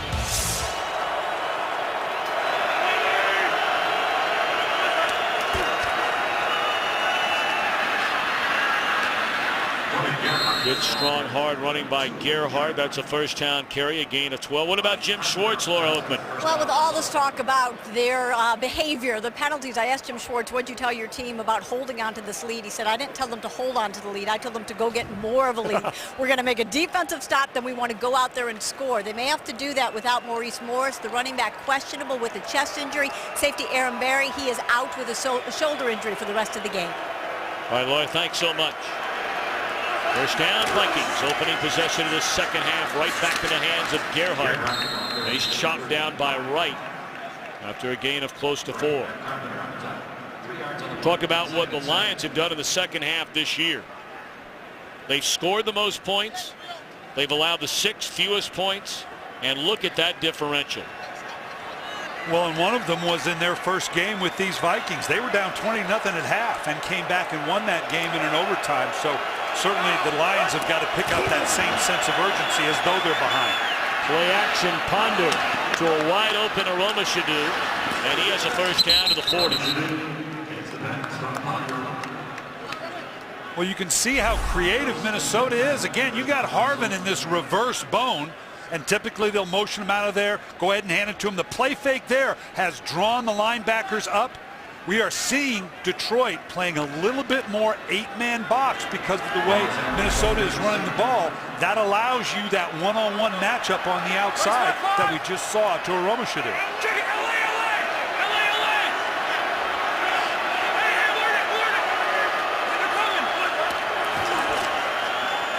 First down at the 38. Ponder throws across his body. Goodness gracious. And it's intercepted by Eric Wright. And then Ponder is leveled after he threw the pass, and Detroit's going to get a penalty. So finally, here we are in the third quarter. Is this going to be? Bobby Carpenter is pointing as though it's on Ponder. And the officials are talking about it. And Stephen Tulloch doesn't like the verdict. After the interception, personal foul, number 57 of the intercepting team, 15-yard penalty. Correction, 55. 15-yard penalty. First down. Detroit keeps the ball, but they'll back them up 15 yards. And we'll take a look at it when we come back. 5th. 31-14. Ponder throws really just a poor decision there, running against the grain, throwing across his body, an easy interception. And then Ponder is hit after the interception. Detroit flagged for a 15-yard penalty, but the Lions have the ball for the first time here in the second half. They give it to Keelan Williams. Flag down. He's run out of bounds. Holding, number 87. Offense, 10-yard penalty. First down. Oh, this is bad on so many levels. First, he gets outside, and you can see coming from the right. Percy Harvin flashes once he gets outside, but you can never throw back against the grain of the defense. That's just a dumb mistake that Christian Ponder can't make. And here now, the quarterback has protection. Unless he is a legitimate threat to make the play, this is to protect quarterbacks so defenses don't go after him. Jim Schwartz can be upset, but he's going to have to go back and make sure his players understand you cannot go after the quarterback like that. Well, I don't think there's a whole lot that's all that complicated about that rule. Now, he may be saying that Christian Ponder is going to try and make a tackle. But I don't know how you're going to make a tackle when you're 25 yards away from the ball, although Jim Schwartz is going to certainly plead his case with John Perry, the referee. Yeah, he's going to argue that he was in a legitimate position to make the play, but given the distance from it and the fact that it was the shot from behind, we're protecting the quarterbacks in this league. Just, you got to get used to it. You got to know it's going to get called.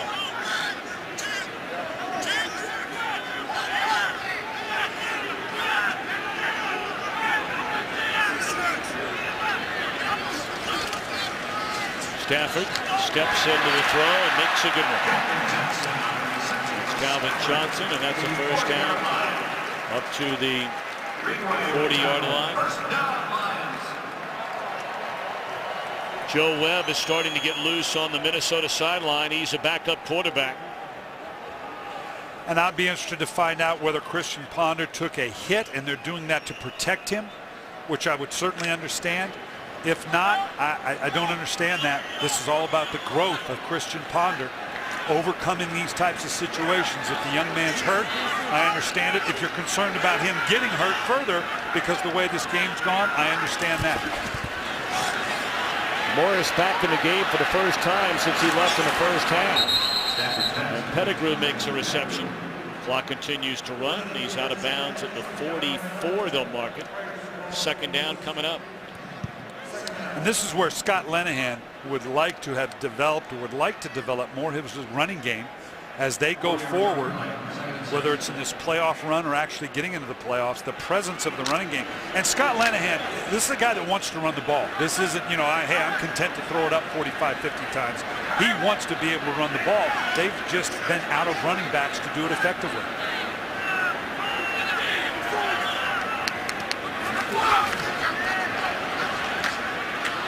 Looking for a little running room is Keelan Williams. Williams had a pretty nice year for an undrafted rookie coming out of LSU with the Redskins last year. He caught 39 passes for him out of the backfield, and for whatever reason, Mike Shanahan and the Redskins brass decided we don't need him around. Well, they've needed him this year. Yeah, and it's been a godsend for the Detroit Lions given the injuries we talked about. Best. Kevin Smith, it was nice to see him come back and have some productivity, but then he got injured again.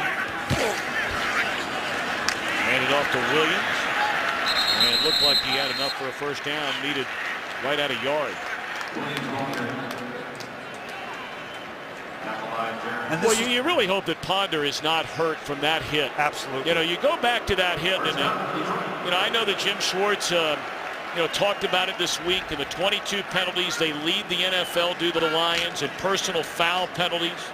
A lot of people have talked about the team playing through the whistle. For whatever that means, there's a whistle and then there's a whistle. It has a start and a finish. The only hope, really a blindside hit, is not blindside Ponder. As Stafford slides at the 46-yard line, and we send it back to Los Angeles and check in with Kurt Benefit. And we check in with Rob Gronkowski again. Already set the record for most touchdowns by tight end in a single season. This is his second score today, 37 yards.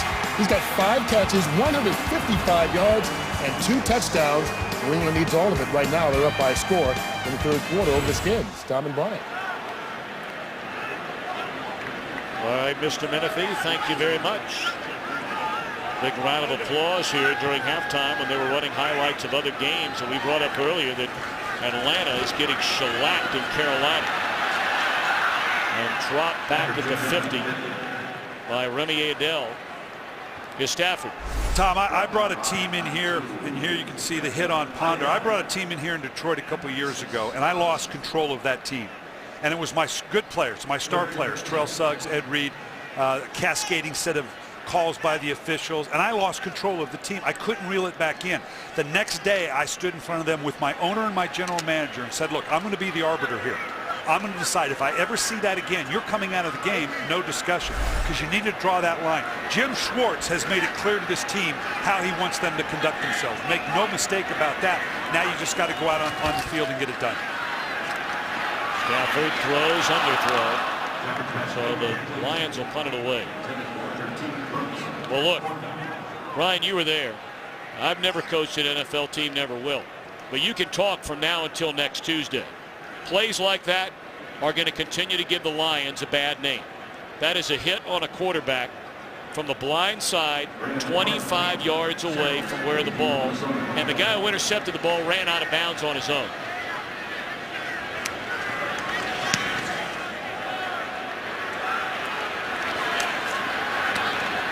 Sherrill's a fair catch at the 12. So 8:02 to play here in the third quarter, and the Lions with a big lead.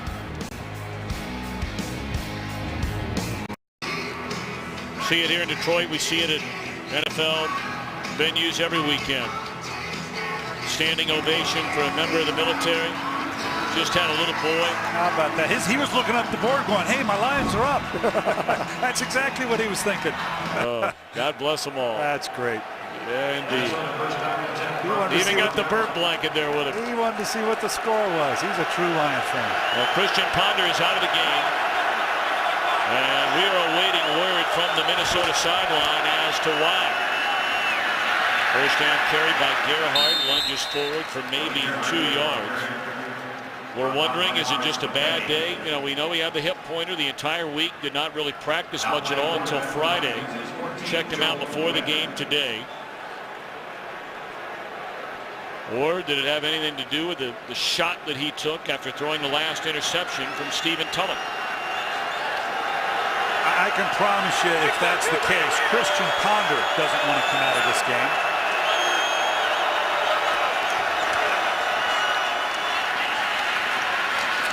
And on a 2-10 football team that's all about developing the 12th pick of last year's draft, it's painful, I understand that. But this is where you learn in those situations. 3 interceptions, 4 turnovers all told by Ponder.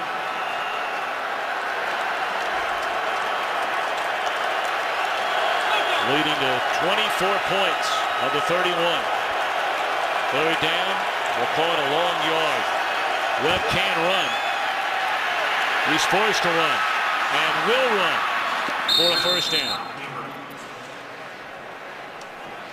Forced down by Bobby Carpenter at the 24-yard line. First down, Minnesota. This is what Joe Webb does get you. It's an empty backfield. He gets outside, vision downfield. Nice little stiff arm there, and then the last little bit of athleticism to get the first down. A running quarterback is always a concern for a defense. Nice job with the stiff arm. Careful you don't get the face mask there. Now we have seen Webb. In fact, we saw him last week as a wide receiver, made his first career start. That's right, backup quarterback, started as a wide receiver last week. 27. Playing in his 12th game. He made 3 starts at the end of last year, but for Ponder, a day to forget. An early interception after a fumble was recovered for a touchdown. It led to a touchdown there. The interception by Alphonso Smith, his second, turned into a touchdown. Threw a couple of touchdown passes, the last one to Harvard.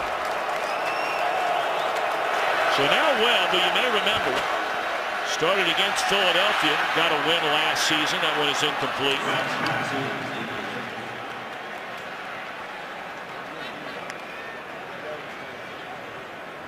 But they very much like Joe Webb. I mean, obviously they went out and drafted Ponder in the first round. Webb, a 6th-round pick in 2010 out of the University of Alabama at Birmingham. He can do a lot of things. He can run, he can catch, and they think he can be a good quarterback. And there was a point where they really thought, primarily this was under Brad Childress, that they thought Webb could very well become that starter for them when Brett Favre was there and before they took Ponder, that he might develop into that guy. Well, he avoids trouble looking down the field, and he will get a first down. Second first down run on a 3rd down play up to the 35-yard line. Again, you're going to see the rush on the outside here and some pressure. Excuse me, they brought it inside. Gets to the outside, and he has this kind of speed. Now, Ponder has shown this ability as well, but it's this type of athleticism that gets you these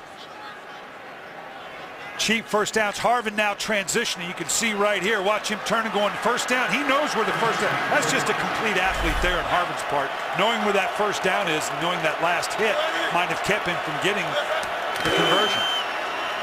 Play action fake. Webb underthrows an open receiver across the riddle. Aromashadu. 2nd down. Well, the good news, bad news for Minnesota. Let's remember that Christian Ponder did not take a lot of snaps this week because of the hip. Really only practiced the last day on Friday, which means Joe Webb got a majority of the snaps on Wednesday and Thursday. Certainly that's going to help him, obviously. And right now, Detroit's got to adjust their game plan a little bit. We've seen right now, he gets outside the pocket. They got to rush down, slow down the rush lanes, keep him in the pocket, make Joe Webb throw from inside the pocket. Don't let him get outside again. Gerhardt escaped a big loss. Got away from Cliff Averill, got away from Bobby Carpenter, but eventually run out of bounds, getting back to the line of scrimmage. So 3rd down and 10 for Webb, who coming into this game has only thrown 2 passes all year long.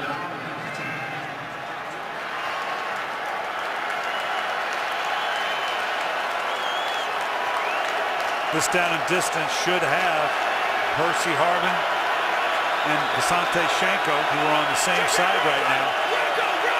Here and here should have that written all over them, and Rudolph's on the backside. Those are your biggest targets. Blitz coming. Webb steps out of it. And for a 3rd straight time, he runs for a 1st down, and this one may go the distance, and it will for a touchdown. Joe Webb goes 50, make it 65 yards for a touchdown. My, oh my. We say it every week, Tom. I want you to watch this rush on the outside. He goes inside right there. You can almost see, gosh, no, I shouldn't have done that. Although he looks like he's pulling up a little bit. You cannot let a ball carrier or you cannot let a quarterback with that kind of athleticism get outside the perimeter of the defense. Do everything you can to keep them in the pocket. That was a longer run than Adrian Peterson's best this season. Peterson celebrating the sideline. He went for 54. Webb goes for 65. Yeah, Gunther Cunningham, Jim Schwartz knowing they got to get something corrected here. We've talked about it all day. You're in complete control of the game. Jim Schwartz now coming over, a former defensive coordinator, talking to his defense. What did he just say? Make this guy throw the ball. Do not let him get outside. Joe Webb converted on 3 3rd downs with his legs. You could see it right there. Make this guy throw the ball. Look at Webb, all 3 of his rushes, as Brian mentioned, all 3 of them coming on 3rd down. Converting the first 2, and a 3rd one turns into a touchdown. Longest run by a Viking this season. And the 3rd career rushing touchdown in a limited playing time for Mr. Webb. So all of a sudden we have a 10-point game. Maybe not for long. Flags all over the field. Logan races down the sideline and is dragged down out of bounds at the 33. But again, there are flags at the other end.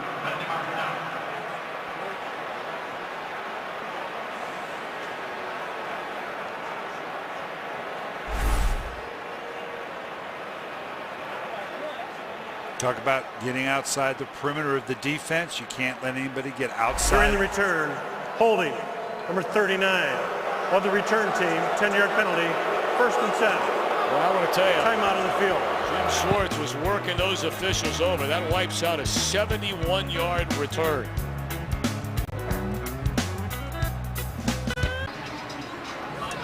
Brandon Burton, number 36, is the one getting held. And I believe they called this on Ricardo Silva, and then it's Burton who comes down, and Jim Schwartz was complaining. He thought it was a horse collar. Looks like he got some jersey, but I don't know that it came from behind. Didn't get his hand in the jersey in behind. That's what Jim Schwartz was complaining about on the sideline. And now this drive begins from their own 10-yard line. That's Aaron Brown out of the backfield. He's trying to call horse collar all the way. That was in that gray area. He got a hold of the jersey. You just can't get a hold of it directly behind either the jersey or the pad to make it a horse collar.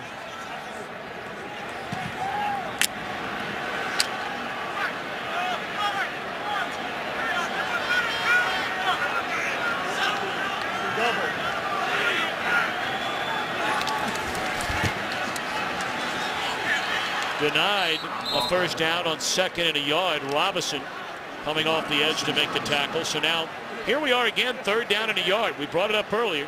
They're 1 of 2 today, and that's right around where they are on the season, 3rd down and a yard, right around the 50% mark. Get coverage of every NFL game with NFL Mobile. Call Star NFL now. There's a big down here for the Lions.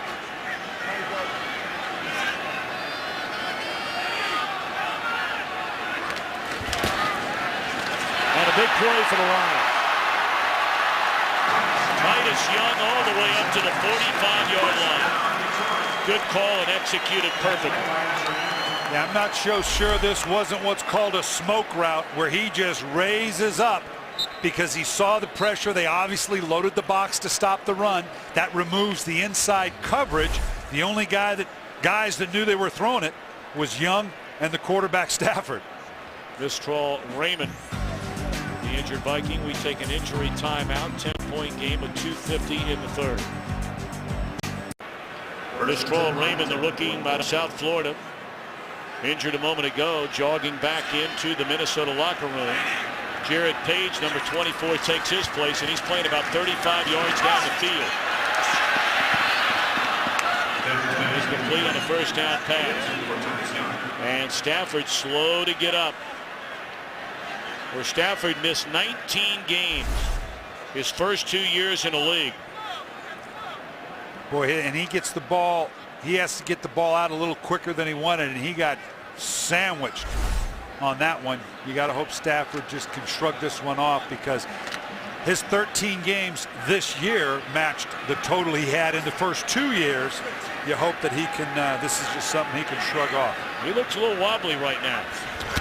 He's going to hand it off. And a second down run, a good second down run by Keelan Williams. And yeah, there you're going to look at Stafford. Need a little help with his equipment. And hopefully all that is, he's getting pinched up with his pads there. You can see now there's Sean Hill's on the ready right here. I think he just got sandwiched right there, had to catch his breath, and his pads are poking at him there. Been sacked 5 times. Hit for a 6th time there a moment ago.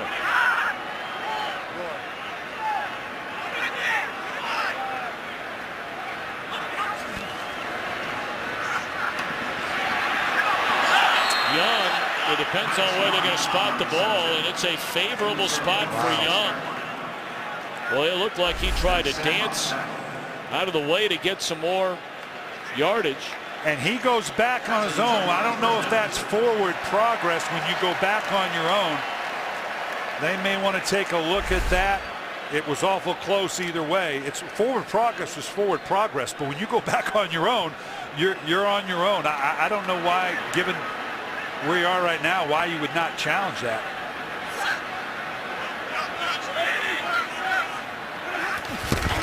First down, final minute of the third quarter. Maurice Morris back in the game. He's inside the 45. And they'll spot it. We'll wait and see if he got to the 43.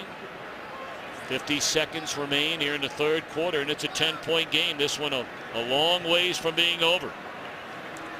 Titus Young is an excellent young receiver. Excellent route runner. He's got outstanding hands. But again, we've seen where he's young, and he does make mistakes. Hopefully he's learning as he goes. But he is a dynamic receiver down here, particularly one-on-one. An excellent route runner for a young player.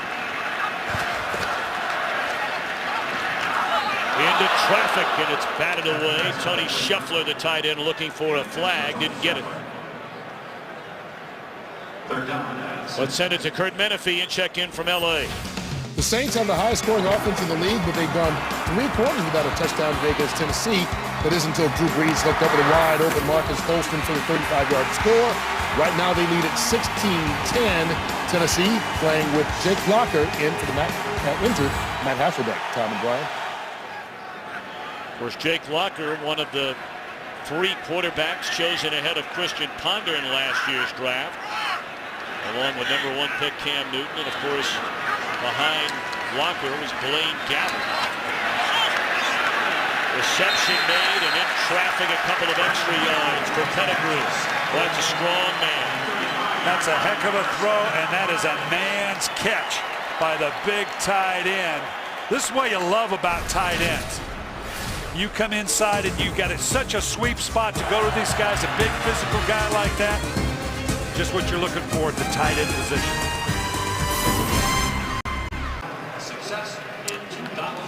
Well, we come back to this throw by Matthew Stafford to Brandon Pettigrew.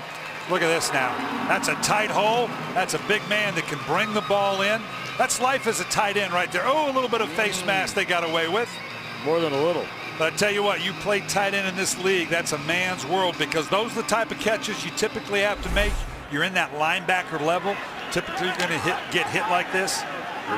They've developed a nice relationship. He was huge in their last win when they came from behind to win in Minneapolis.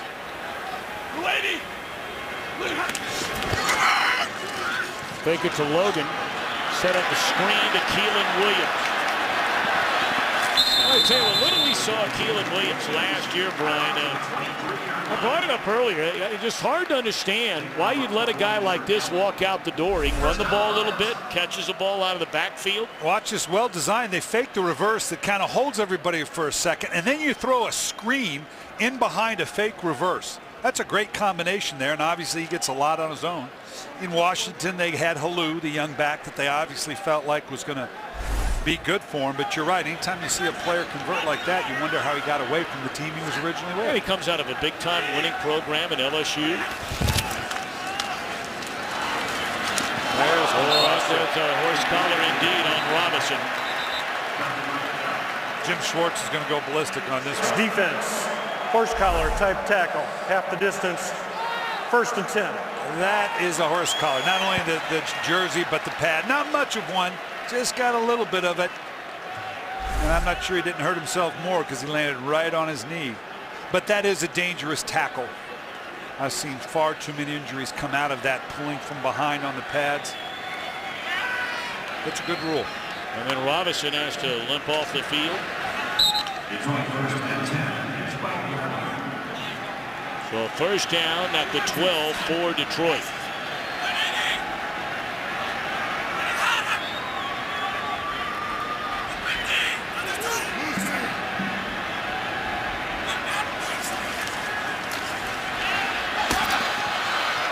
And for all intents and purposes, I mean, barring a complete meltdown, Minnesota pretty much has to hold the Lions to a field goal to have a chance in this game. They score a touchdown, you make it a 3-possession game, you can pretty much phone it in. And that's the challenge for the Lions right now. Again, we keep talking about they're in the playoff division. And the games they've got coming up next week against Oakland, we're going to be there. They finish with Green Bay. Who knows what that one's going to hold, whether Green Bay's going for the perfect season or not. Williams up through the middle, barrels his way inside the 5, needed to get to the 2-yard line for a 1st down. Just a nice little inside trap action in here, little draw action, excuse me, to the weak side. Had the right number count. Good physical. Look at the way he's carrying his pads. I love the way this kid is running. We talk about a short yardage on a 3rd and 1. Down in the red zone, this is the one thing, again, that the Detroit Lions have been missing, the ability to just match up man for man and run the ball when you need to run the ball, that they're going to need as they go forward in this playoff hunt. Williams, I don't think he got there. All right. If indeed he is shy of a 1st down, if you're Jim Schwartz, if you kick the field goal, it's still a 2-possession game. Do you go for it? And look at this on a no huddle. This is an interesting call. They may try to draw him off sides with this quick a call.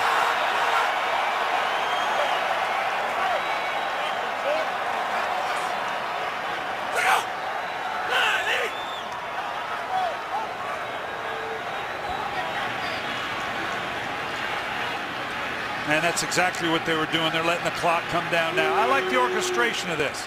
Some of the fans might boo. That shows great orchestration. I like what Detroit has done here. Clearly they're going to now, Offense, 5-yard penalty. they're going to go for the field goal. And I like this because here's what they did. It shows that they had a plan in the game plan. You never know when it's going to come up.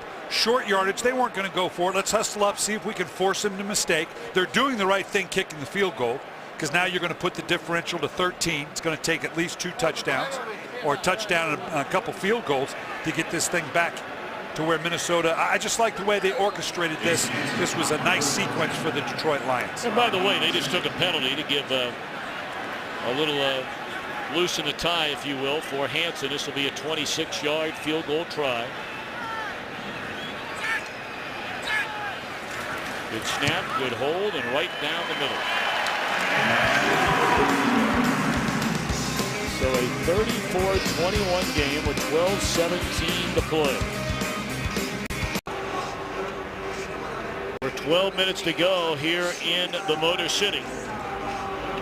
15 plays, 83 yards. Field goal good by Hansen, and Percy Harvin for the first time today drops back to receive this kick. Last time we saw him do that, he went up to his coach, Vikings were in Atlanta, and said, let me return the kick. We need a big play. He went 104 yards, and it wasn't a touchdown. The longest kickoff return in the history of the NFL that was not a scoring play. And he'll get a chance to return this one. Trying to make something happen. The electrifying Percy Harvin across the 30. Man, is he something. Golly day. Passing game, running game, return game. Percy Harvin can do it all. Well, after the big return by Harvin, Minnesota offensively with 12:09 to go, down by 13, but this drive starts from its own 40, and Joe Webb lays it off to who else but Harvin for a gain of 4 on first down. This is a great return by Harvin. He combines the combination of size and speed. I want you to show right here, though, too. I want you to watch how this is how not to commit a penalty on special teams. He's behind him. He just kind of uses his body. Typically, you'd see a blocking from behind. Nice job there by Anatola.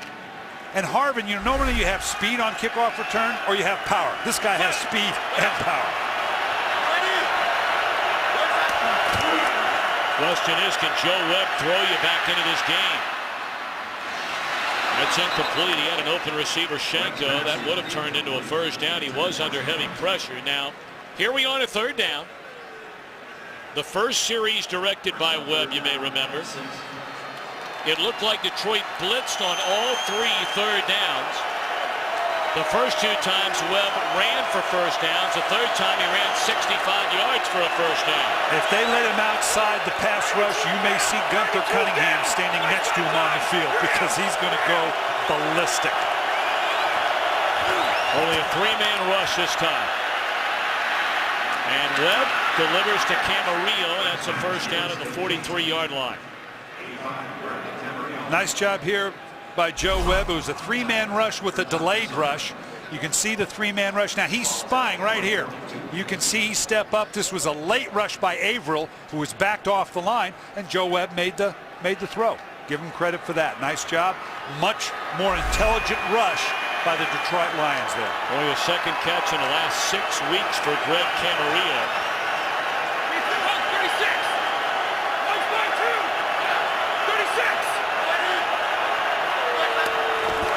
Ball to Lions 42, play fake.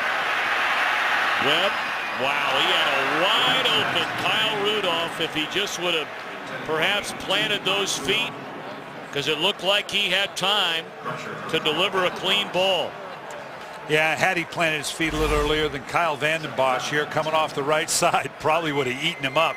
Always tough going to the left as a right-handed quarterback. Tried to get it stopped, couldn't quite get himself around for a legitimate throw. Webb on in relief of Christian Ponder.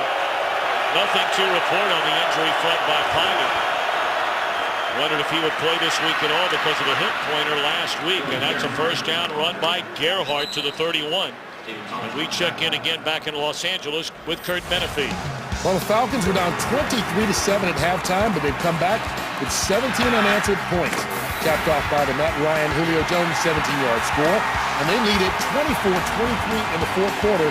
Tom and Brian, of course, is the game Atlanta needs to keep their playoff hopes on track. Well, both of these teams, Atlanta, Detroit, you know about Chicago, the Giants, all 4 trying to get in. Webb forever to throw, and throws it away.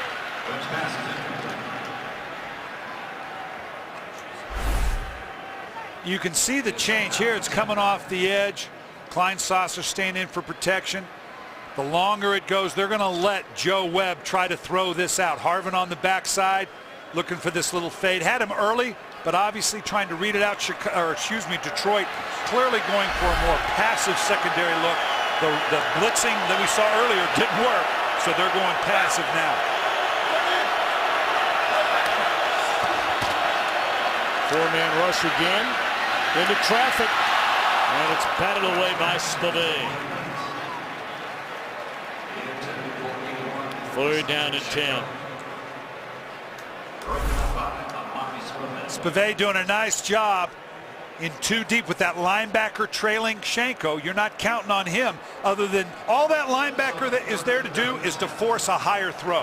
When you play 2 deep, which is Tampa 2 with the linebacker running down the middle, you're just there to affect the throw. It did. It allowed the safety to come over the top and make the play. Minnesota 7 of 10 on 3rd down, converting its last 4. Big one here.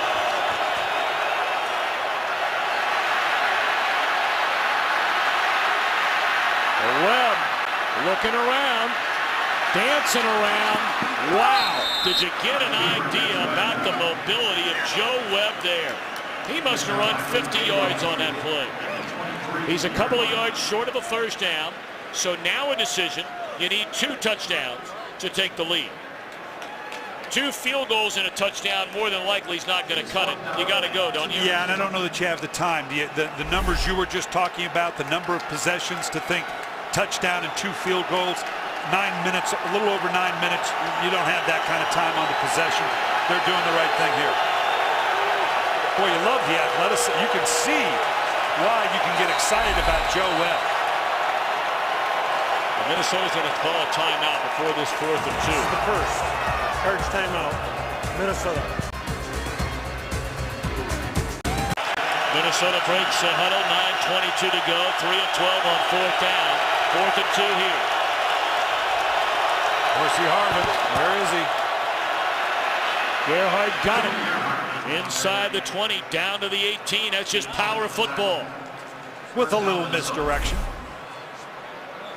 Going to see Harvin coming over the top with the fake just to hold the backside just a little bit. Let the big boy Gerhard pound forward for the 1st down. Tebow asked if I may with regards to Webb out of the backfield. I had to get a Tebow reference in here, or you'd not let me ride the airport with you. That's laid off to Harvin out of the backfield. Slips 1 tackle and gets inside the 15, close to the 10. They'll spot it at the 11. And Minnesota banging on the door. Same thing now, just underneath basically a boot and waggle action. Let's remember what we said. Joe Webb took most of the snaps on Wednesday and Thursday. They weren't sure Ponder was going to play. So obviously a game plan was installed with the idea that Webb could play. Late, obviously, on Friday, Ponder could go, change that a little bit. But they probably have a sizable Joe Webb package. And a big day for Harvin. They're looking for Rudolph, but Webb's going to run it. Rudolph gave him a block and sprung him inside the 5. Nice conversion by the rookie Rudolph. They were trying to do the same thing they just did with Harvin. Kind of little boot action. You're going to see Rudolph come out into here like Harvin did. They stay with it, stay with it. Now Ache converts right here. All right, I'll turn into a blocker. I know Joe Webb can run. Nice job by the rookie tight end. Well, they bring in the big fella, LaTroy Guyon, for some extra beef, and that's some beef. Inside the 2. And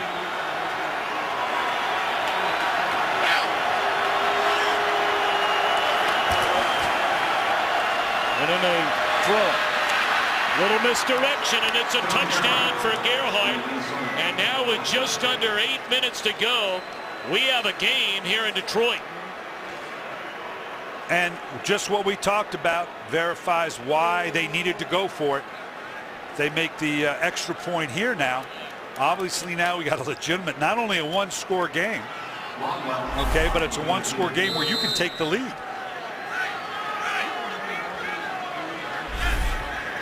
Point after is good.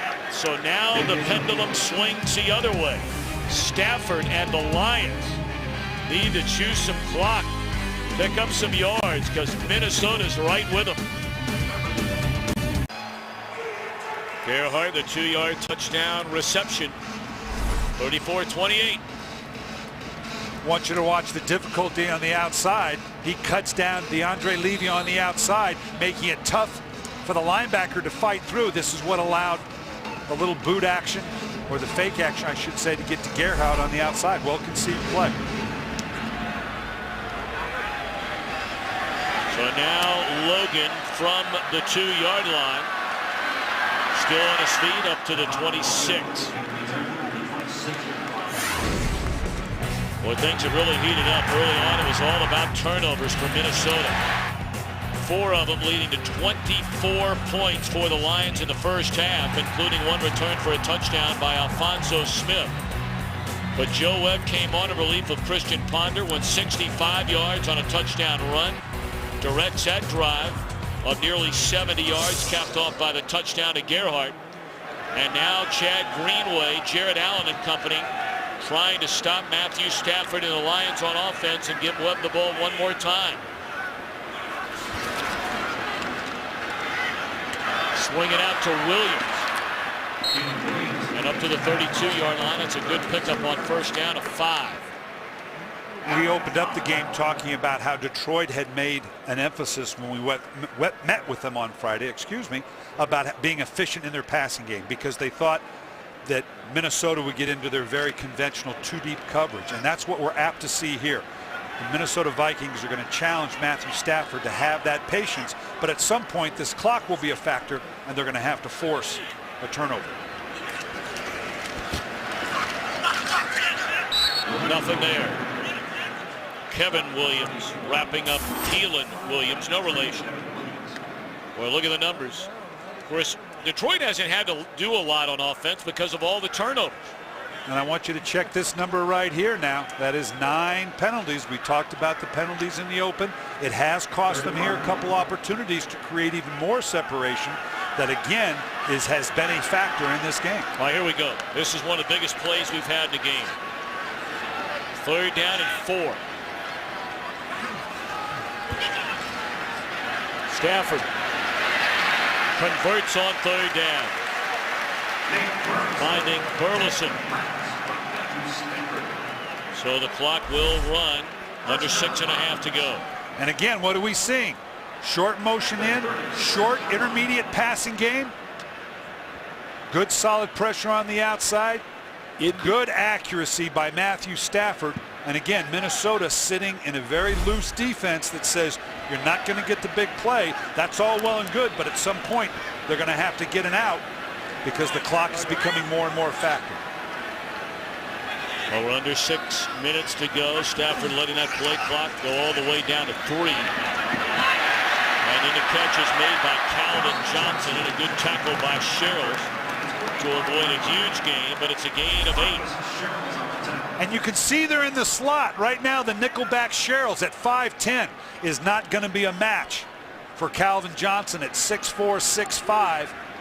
Putting him in the slot is a good idea on the part of Detroit, because outside they can roll the coverage. Inside you can either bracket him or hope that the outside coverage gobbles him up. But one-on-one, he's going to beat pretty much anybody on the inside.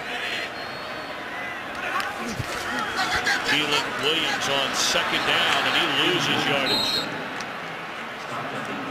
Big Kevin Williams, who over these last 3-4 weeks is healthy for the first time all year long, and he's playing like a guy who's been to 5 Pro Bowls. So here we are again on another 3rd down. I'll be interested to see if they put Calvin Johnson in the slot again, and Brandon Pettigrew, who is likely to be lined up against a linebacker, and that's exactly what they've done. Now Pettigrew is motioning over to the other side. 56. There's Pettigrew here, and they put Johnson on the outside, I believe, up top, short motion him now. They're going to work him in tandem. Stafford backing up, catch is made, and short of a first down, it looks like, if indeed it is a catch. It looked like that ball may have been bobbled.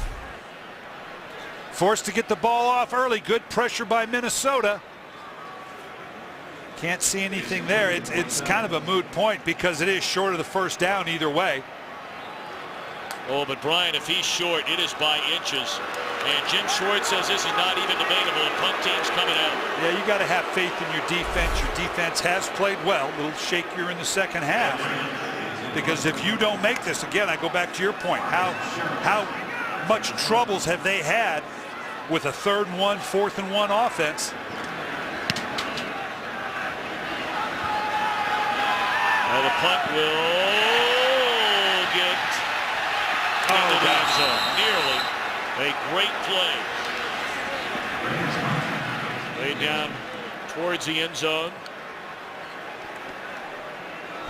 They almost pulled off. I want you to watch right here. If Wendling hadn't have fallen, right here, if he could just get it back in the field of play, and he does not, to have put that on the 1. Almost a brilliant special teams play. Wendling was in position to do it. He just stumbled before he got there. All right, well, here we are. And look, let's put it into perspective. Yes, the Lions have 3 games left after this game. But the magic number is getting to 10 wins.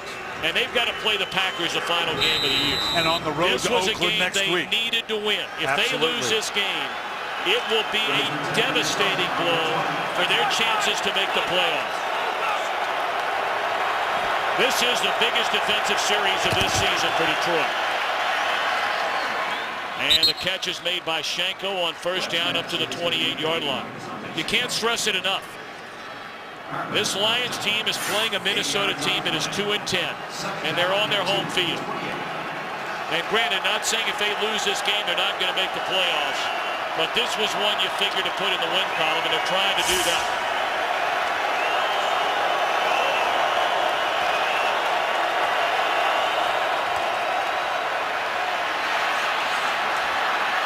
Webb will run out of bounds, and that's another 1st down. Up to the 33-yard line.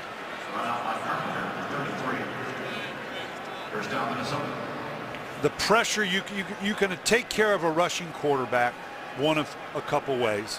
Obviously, you need a 4 or 5 man rush, not necessarily to put pressure on them, but to fill the lanes to keep them from running. A sheer 4-man rush has to be very, very disciplined to give you coverage on the backside. And right now, Joe Webb is breaking down that 4-man rush. Double coverage there and well underthrown. Alfonso Smith already with a pair of interceptions today. You see the numbers on Webb, who has done so much damage on the ground. 65 of the 99 yards rushing came on the 65-yard touchdown run.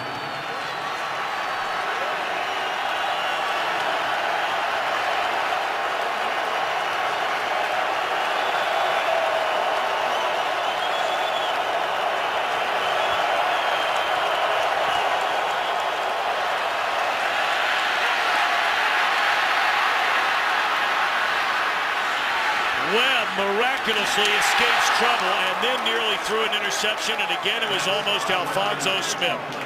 Camarillo playing the defender. This is just a matter of transition, and this is going to be a great play or a, oh my gosh, what are you doing? And you can see here late, Camarillo doing a nice job. He's got to turn into the defender to get that thing on the ground, because an interception would have been lethal.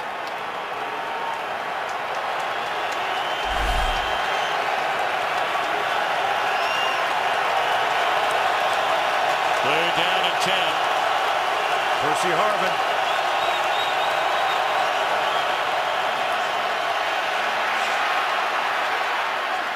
Gerhardt the catch, and got good extra yardage after the catch. It'll bring up 4th down and less than a yard, depending on where they spot it. Yeah, he looks to be just about a yard, half a yard short.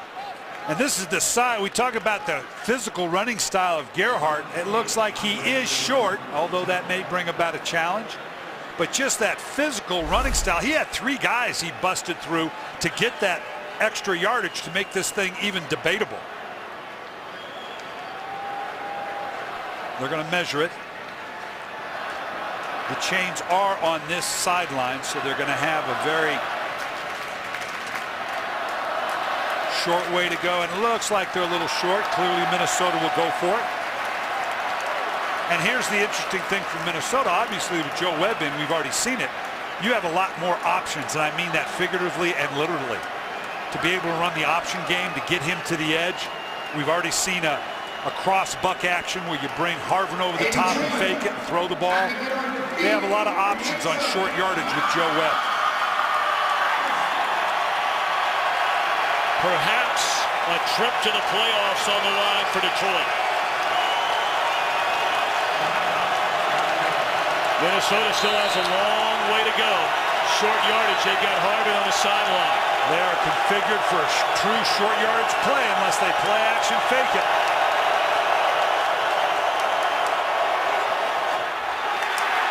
Well, it all depends. Where do they spot it? Minnesota signaling first down. It looks like if that's a spot right there by the line judge, it will be enough for a first down. Well, they'll have the 2-minute warning to check it out. This is a 2-minute warning.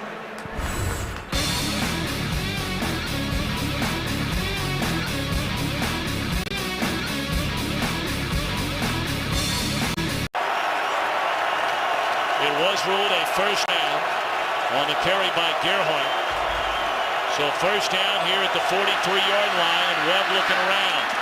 Dumps it off to Gerhardt, read beautifully, or rather Rudolph read beautifully on defense by Carey.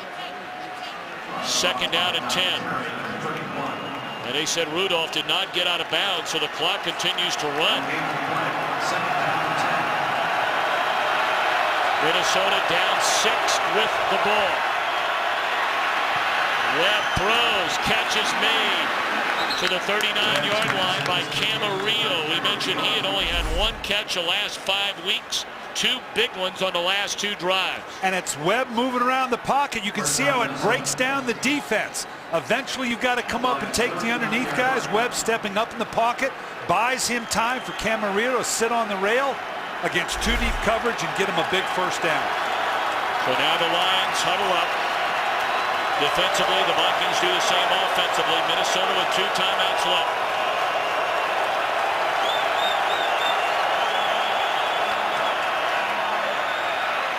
All day to throw it. And in and out of the hands of Aroma Shadu. That looked like a play that should have been made by Aroma Shadu. Wow. They've chosen to go with a spy defense. You can see Averill looks like a linebacker. He's slow paying to stay with Joe Webb. If he comes out of that pocket, he's going to find him to try to run him down. With what looks like a 3-man rush, it's a delayed 4-man rush. Boy, you'd like to have had that catch. Wow, what a great throw. And Carey did get a finger on it, in fairness to Aroma Shadu.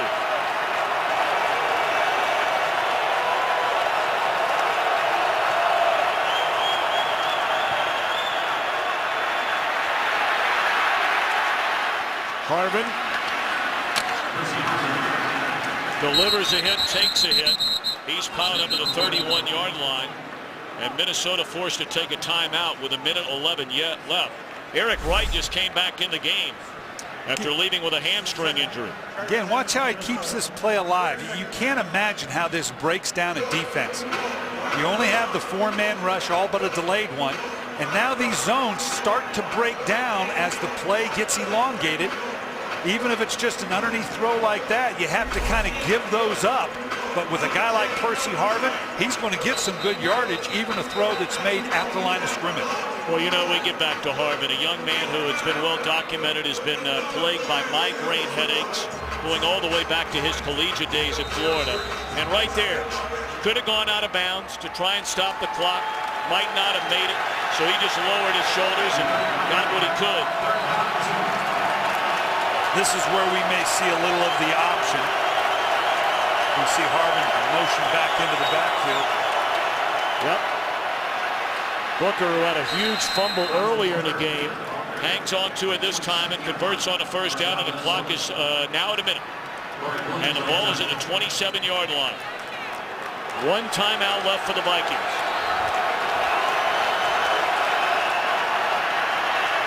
Harvin this time does get out of bounds at the 24-yard line, stopping the clock with 47 seconds remaining. For those of you that are just joining us, here you have a Detroit team. Began the year 5-0. They've lost 5 of their last 7, committing 22 penalties in back-to-back losses to Green Bay and New Orleans. They had a 21-0 lead in this game.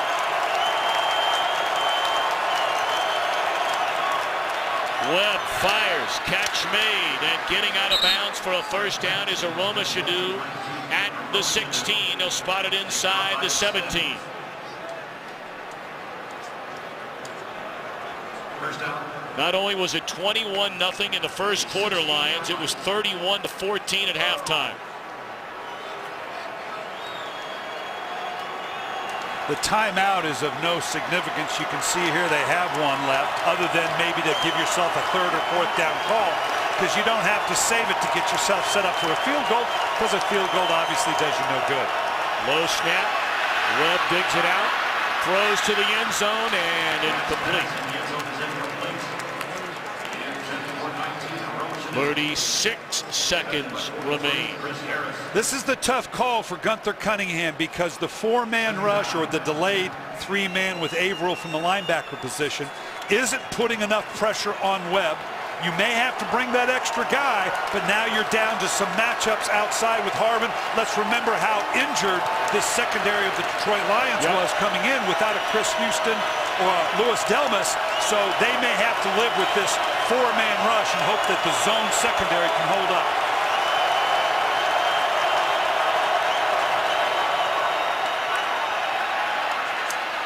A screen to Harvin, and he slips inside the 15 down to the 12-yard line, and Minnesota calls its final timeout of the game.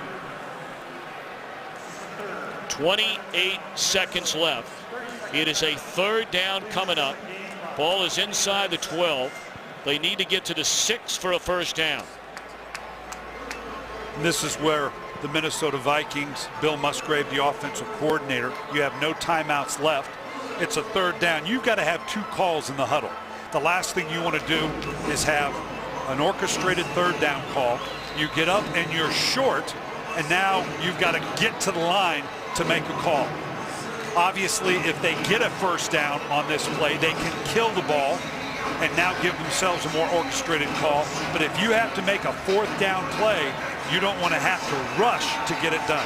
Not with 29 seconds. Similar type situation at the other end. They had Shenko set up like he was going to block, and they laid it off to him, and he went wide open into the end zone.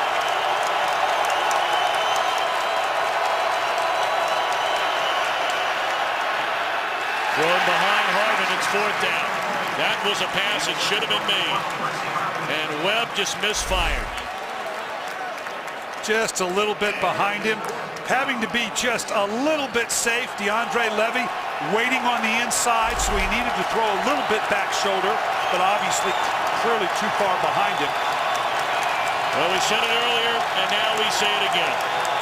Perhaps their playoff hopes rest on this fourth down.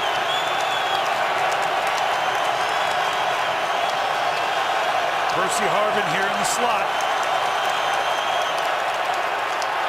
Three-man rush. Webb's going to run for it, and he's going to get it. He's all the way down to the 2-yard line. They're going to have to get him to the line of scrimmage out of timeouts and spike the ball. And that Webb will, oh, there's a penalty there, and this is going to be against Detroit. Cliff Averill jumped off sides. If that is indeed the call. Offside, defense number 92, half the distance to the goal. First down. Particularly on a play where you know they're going to spike it. I don't know what the upside to this was. They're clearly jumping it. Well, you're giving them another yard. And how many times have you heard the old adage, the old cliche, every yard matters. And more importantly, it stops the clock. All right, what are you doing? You got 9 seconds. Well, if you're going to run some type of option, you know, it's either got to throw the ball, it's clear cut all the way, or run some type of option. Get Joe Webb outside the perimeter of this defense. And Detroit calls timeout. First of this half by Jim Schwartz. The Lions began the year at 5-0. And if you're wondering, if you're one of those people that just like sheer numbers, well, here you have it. When you're 7-6, your chances of making a playoffs are 39%. When you're 8-5, your chances are 70%. Now, there's no guarantee in those numbers, but it is what it is. And let's go back to what we were talking about, the options here. You can run the ball, clearly, but I don't know if you get stopped, if you have the time to get up and kill the ball again like we talked about. You just don't have enough time with 9 seconds. So you've got to get Joe Webb outside the perimeter of this defense, give him a pass option that as it stretches out, maybe I can pull the ball down and run, put it in your athlete's hands and see what he can do with it. Percy Harvin's going to be up here in the slot. This could be up into here. Get Joe Webb out to the right, to the way he wants to go. And you got Rudolph at 6'6" down in the corner. And Webb loses the ball. And the game will end. Unbelievable. The playoff hopes still alive.